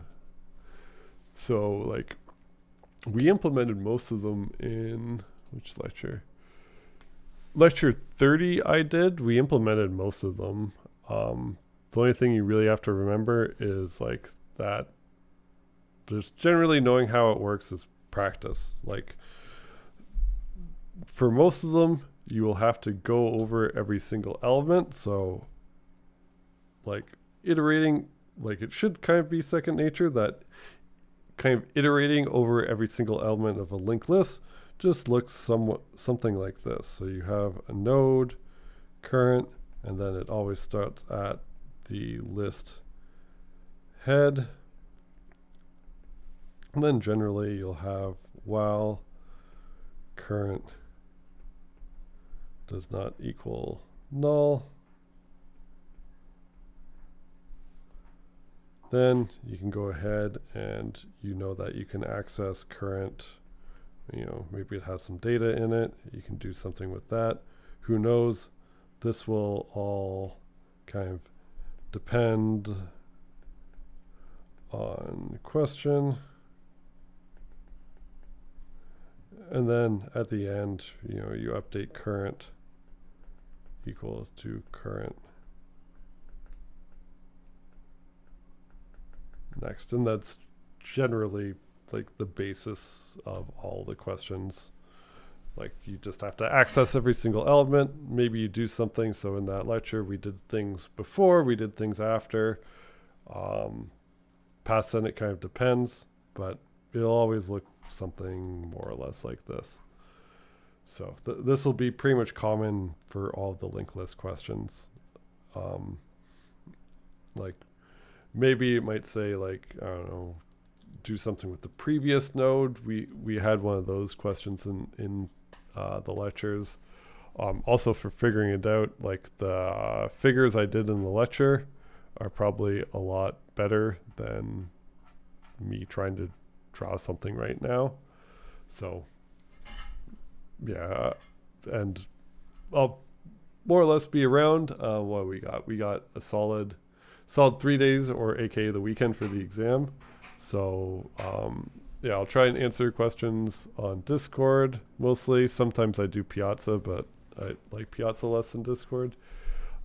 So you can do that. Let's see if there's anything else. So yeah, most of the questions on Piazza more or less got answered. Is there anything anyone here posted on Piazza that I should definitely look at?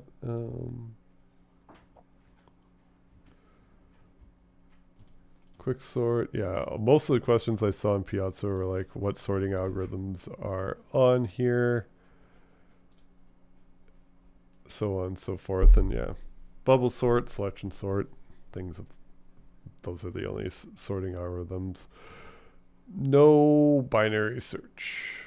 We never covered binary search trees. You don't know what they are, so don't worry about them if you see them in past finals. Not included in the course this year.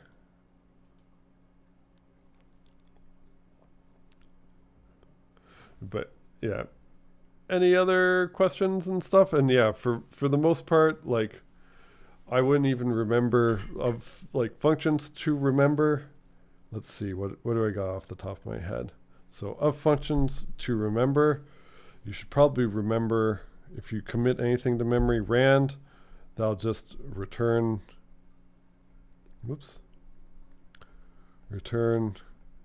random int. On the exam, you don't have to worry about setting the seed, or the fact that, you know, if you don't set the seed, it's the same thing every time. You just assume it's always a random number. And then what you always do with rand, usually it's returns some random number between 0 and some giant number. So to make it go to a range, you always mod it. So you mod it by some number, and that makes the result in the inclusive range. It'll be any number from 0 all the way up to and including num minus 1.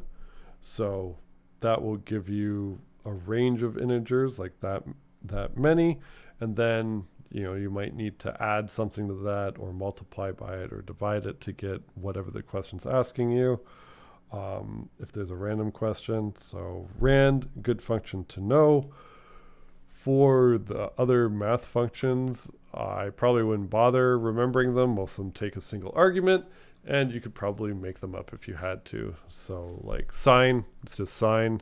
Square root, most people, like most programmers, at least the standard library ones, tried to make things as short as possible. So like just think about writing as little as possible, but it looks like something like square root. So square root would be like SQRT.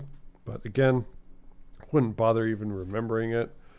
Let's see. Other functions you should know off the top of your head. Well, you should definitely know printf.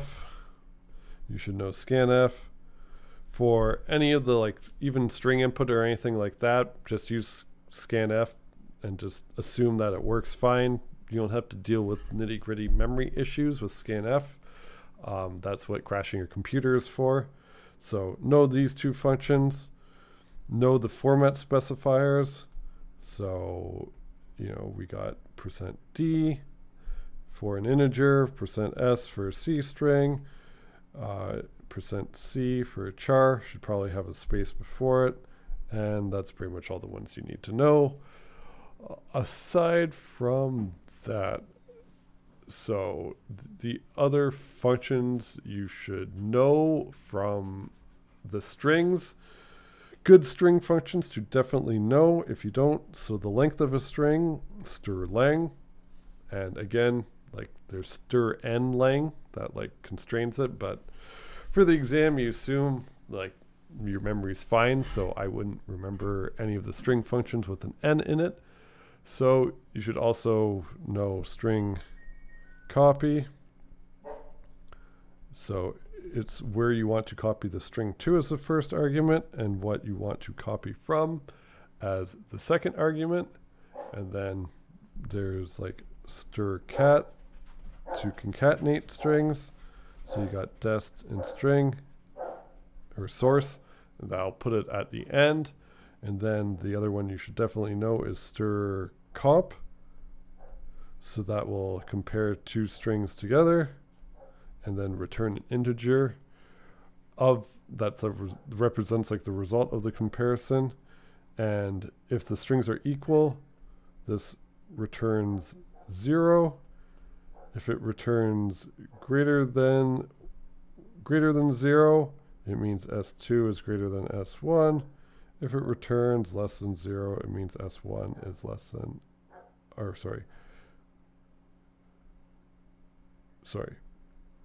S1 is less than S2. And if it returns greater than 0, it means I'm having a brain fart because of the dog. It means S1 is greater than S2. Sorry. And then those are all the other ones. Like there's searching for a string, but generally they'll probably just tell you to implement it. So you can just try and remember search for a string. Is stir. So it's searching for a string within a string. So it searches that and then gives you back a pointer to wherever it's found. There's also strchar, which is the same thing. It'll search a string for a character, give you back a pointer to that character. But generally, you'll probably have to implement them. So these I would probably not worry about.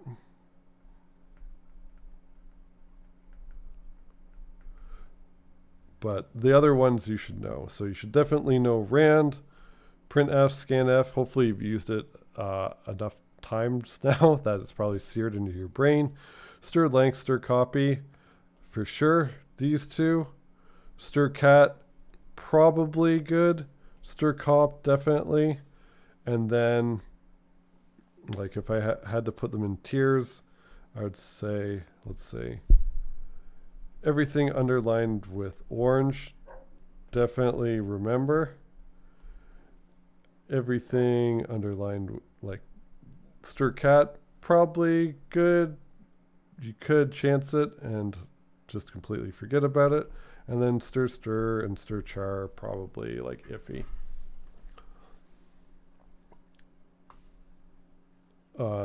Yeah, question. We have both a dog and a cat. Which do you think is superior? Can't choose. They all do different things. So, yeah, I have 2 dogs, and you can probably hear the dog barking. They currently have a feud. So, yeah. And then question, can we use these string functions for any question in the final? So, I mean, I guess you could technically use them for any question, but if you use them for a question that doesn't have strings in it, probably going to be weird. You can use them unless the question specifically tells you you cannot use them. And then how many questions will be on the exam? I have no idea. Somewhere in the ballpark of the same thing. It kind of depends. I think there might be more questions in this one, but there's more shorter questions. Yeah. Yeah, we got cats, dogs, and there's also a nesting robin on our front porch. So I guess we have birds too. The dogs are fine. I'm bigger than the dogs. So yeah, I'm bigger than both of the dogs put together, barely. So I'm safe. I'm bigger than the dogs. But if the weight of the dogs is greater than your weight, you might be in trouble.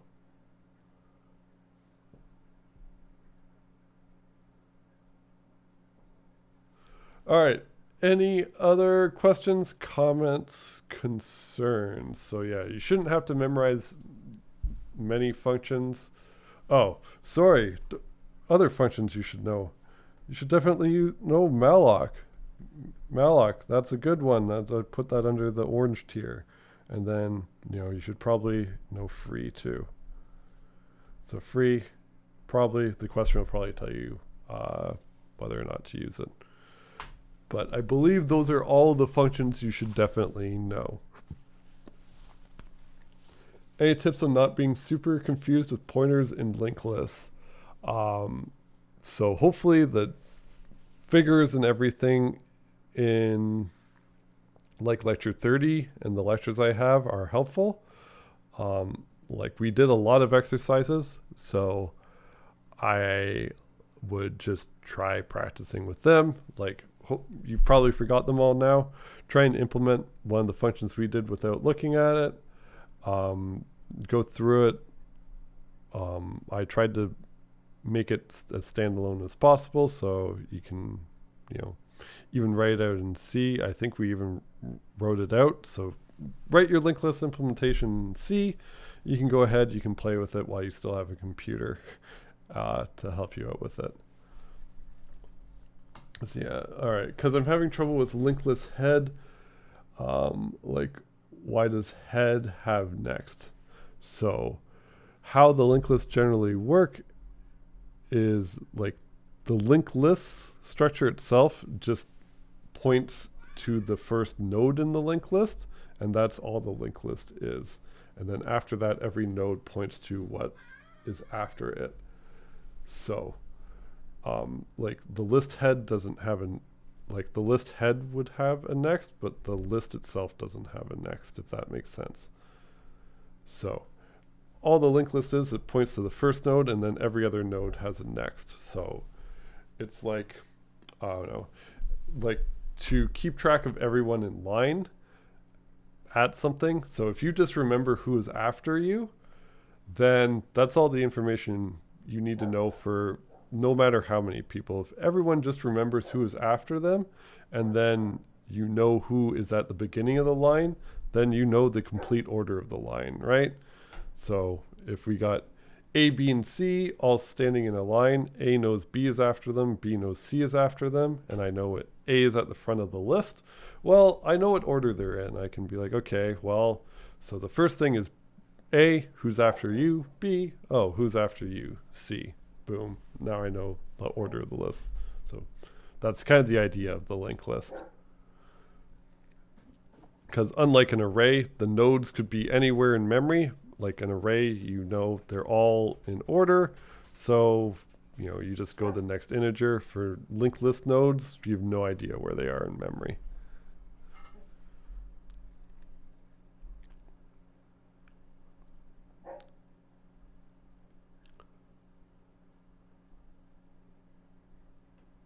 yeah, like the head is just a node. It's just whatever is at the front. So they have different names for stuff. Generally, they say head is the like front of the line. If you want to think of it as a line, that might be easier. So head is just the front of the line. Tail is the back of the line. And like, if you want to think of it as people, nodes are people, and all the people just remember who's after them. And then you as the person managing the line just have to know who's at the front. Sometimes maybe you have to know who's at the back, right?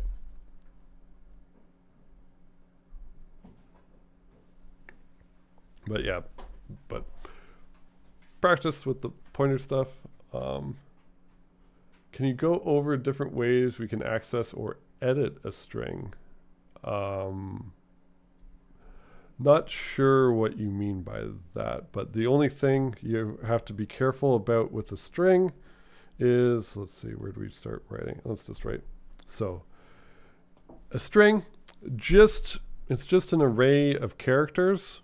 That's it. So it works exactly like if it was an integer array or anything like that. Modifying it is all the same. The only exception is if you have something like this. If I have char star s and I say it just equals to a string literal, like directly.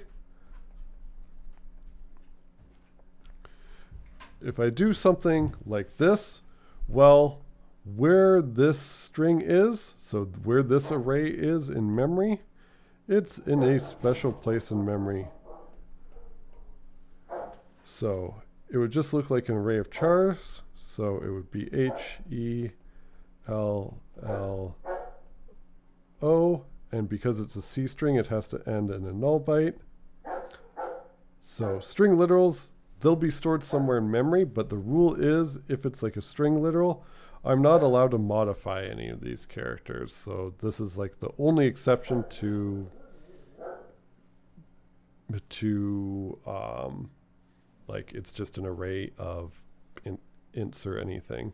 So I'm not allowed to try and modify it if I have it pointing to a string literal, because I don't know where in memory this is, and it's a place in memory where I'm not allowed to change any values. Why? Well, because for reasons. So it might be clear if I tell you the reason. So why it's like that is because I could have, let's call this S1, and I could have char S2. Maybe I make it also equal to hello. So someone decided that, okay, well, both of these like are supposed to represent the same C string. So it's supposed to be hello. So, well, I could have two hellos somewhere in memory, but that's wasteful. Why do I need two hellos? I could just have them both share that one. So what will actually happen is likely, as long as you compile with like optimizations and things, likely what will happen is the pointer to S1 and S2 will actually point to the same address. So both point to the starting H.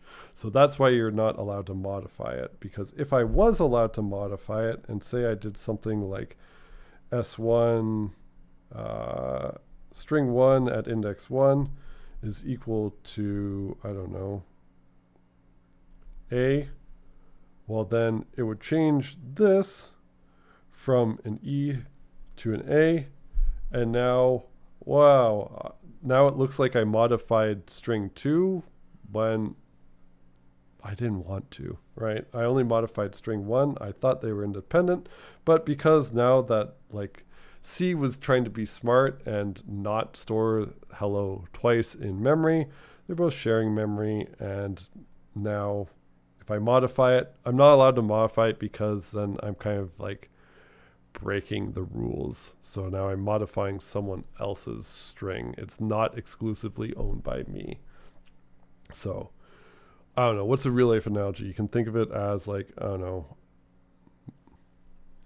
a library book or something, I don't know, or like some page someone's written. Like you can all share it, you can't like rip out a page and start scribbling your own stuff. That's not fair to anyone else.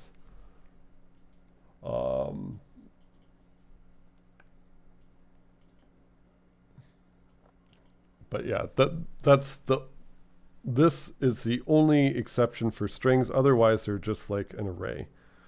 So if I instead did char s3 and treat it as an array and said it was hello, then just like if I had int nums equal to 1, 2, 3, well, C is going to size num so that it fits all three integers and they all exist on the stack. I can modify them however I want. Same rules with this.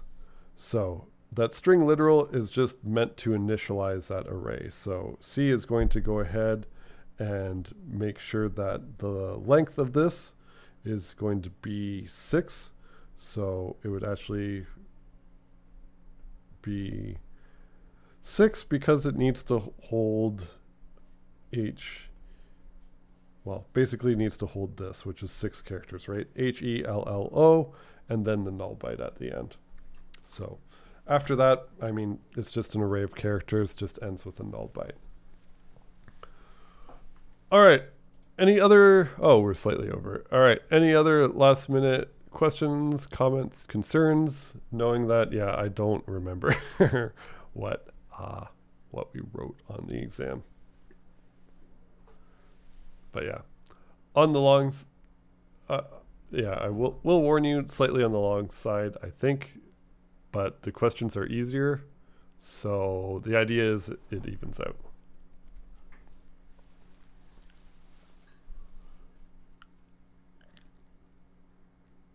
But yeah, again, linked list, recursion, focus on those ones. And otherwise, practice.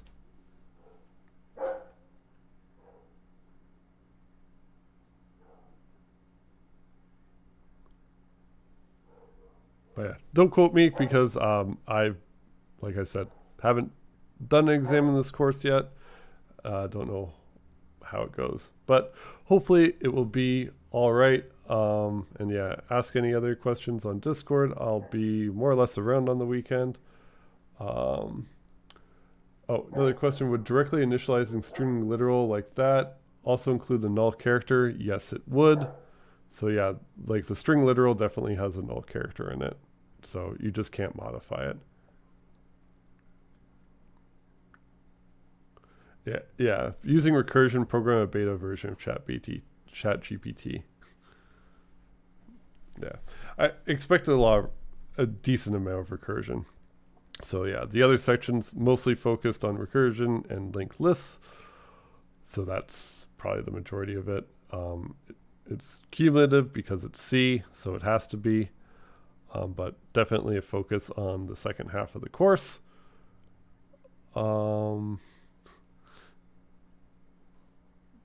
Yeah. All right. Other people are typing. Yeah, so I'll make sure everything's answered before I go. For string literals, why are you allowed to do string plus 1 instead of string 1? So here, let's go back real quick. So this here, so here, let's erase.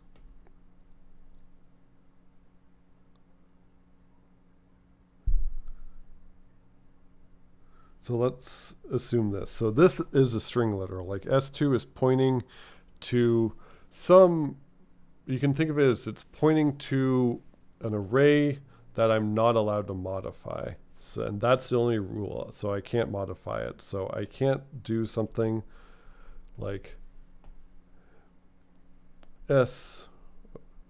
too bold. Stop it. So I can't do something like S21 equals A. This is a no-go. I cannot modify it. But I can, I can do like char C equals S2 1. That's fine. You're allowed to access the data and like get the values from the array. No problem. I just can't change the values of the array. So this is A-OK. So I'm allowed to do that. And in this case, we know that like C would be equal to a lowercase e. And I'm also allowed to do S2 equals S2 plus 1 because that's just pointer arithmetic, right? So I'm just not allowed to change like the elements of the array, but like the pointer, it's just pointing to some address in memory. I'm allowed to change what it points to. So originally S2, it's basically, let's draw out that array again. So here's that array of chars in memory, H, E, L, L, O, and then the null byte. So those are our 6 characters. So initially S2 is pointing to the capital H. If I do S2 plus 1, well, just like as if it's pointer arithmetic, and just like if it was an array of ints, it would return a pointer that points to the next integer, right? So S2 plus 1, this is going to point to this. So I'm allowed to do that. I'm allowed to like read whatever the characters are. I just can't change any of these. So the only thing I'm not allowed to do is I can't change this E to an A. I'm not allowed to change this to a J. I'm not allowed to do anything. I'm not allowed to modify the elements of the array, and that's it if it's a string literal. Yeah, and Towers of Hanoi. Yeah, so Towers of Hanoi, good recursion. Yeah, what the test should be is I should bring in the full tower of like 8 pegs, and actually, no, we should have a tower of 20 pegs, and if you can finish it before 2.5 hours, you pass the course. Or you could just write the exam. So I forget how many steps that was, like several million. So yeah, just remember, Towers of Hanoi, we solved a good example of recursion, probably the hardest recursion you'll see. If you can understand that, should be pretty good. Yeah, that'd be an interesting option. You can either write the exam or try and do a 20 Tower of Hanoi in front of us.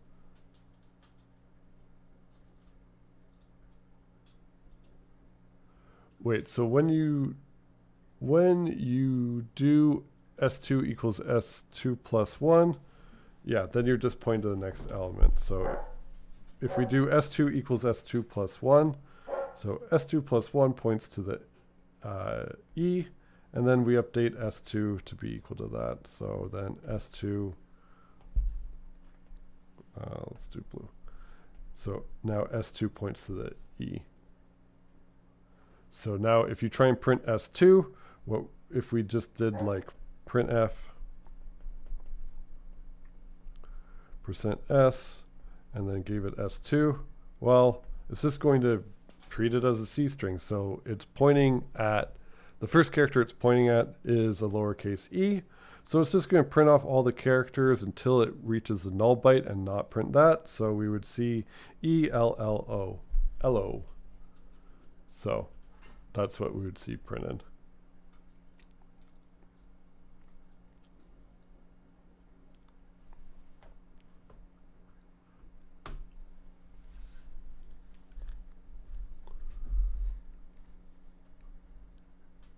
Yeah, if you do S2 equals S2 minus 1 of plus 1, then you would get some random. Like if I did, here, let's do S2 equals S2 minus 1. So S2 started off pointing to here. If we did minus 1, then we'd be pointing to whatever this element is. which is undefined memory. So we don't know what this is. This is a big old mystery. It could happen that we see a weird character and then hello. It also could happen that this random byte is just like the null byte, in which case if we try and print it, we don't see anything, right? It just prints absolutely nothing. So, or it could try and access this and we don't have permission to access this memory, and then it seg faults. So our three major options that we don't need to know for the exam: either we'll see some random character that maybe can be printed and then hello, maybe we see nothing, or maybe we seg fault. So that's the joy of programming, isn't it? So we just -1, we're off by 1, and then who knows what our program does now. And it's only one little character. What could one little character do, huh? All right. All good? All right, should be. Again, I will be around. Practice, practice, practice. Linked lists, recursion. You'll be good. So, just remember, pulling for you. We're all in this together. And only one more weekend. So, good luck. And I will see you, hopefully, on Monday.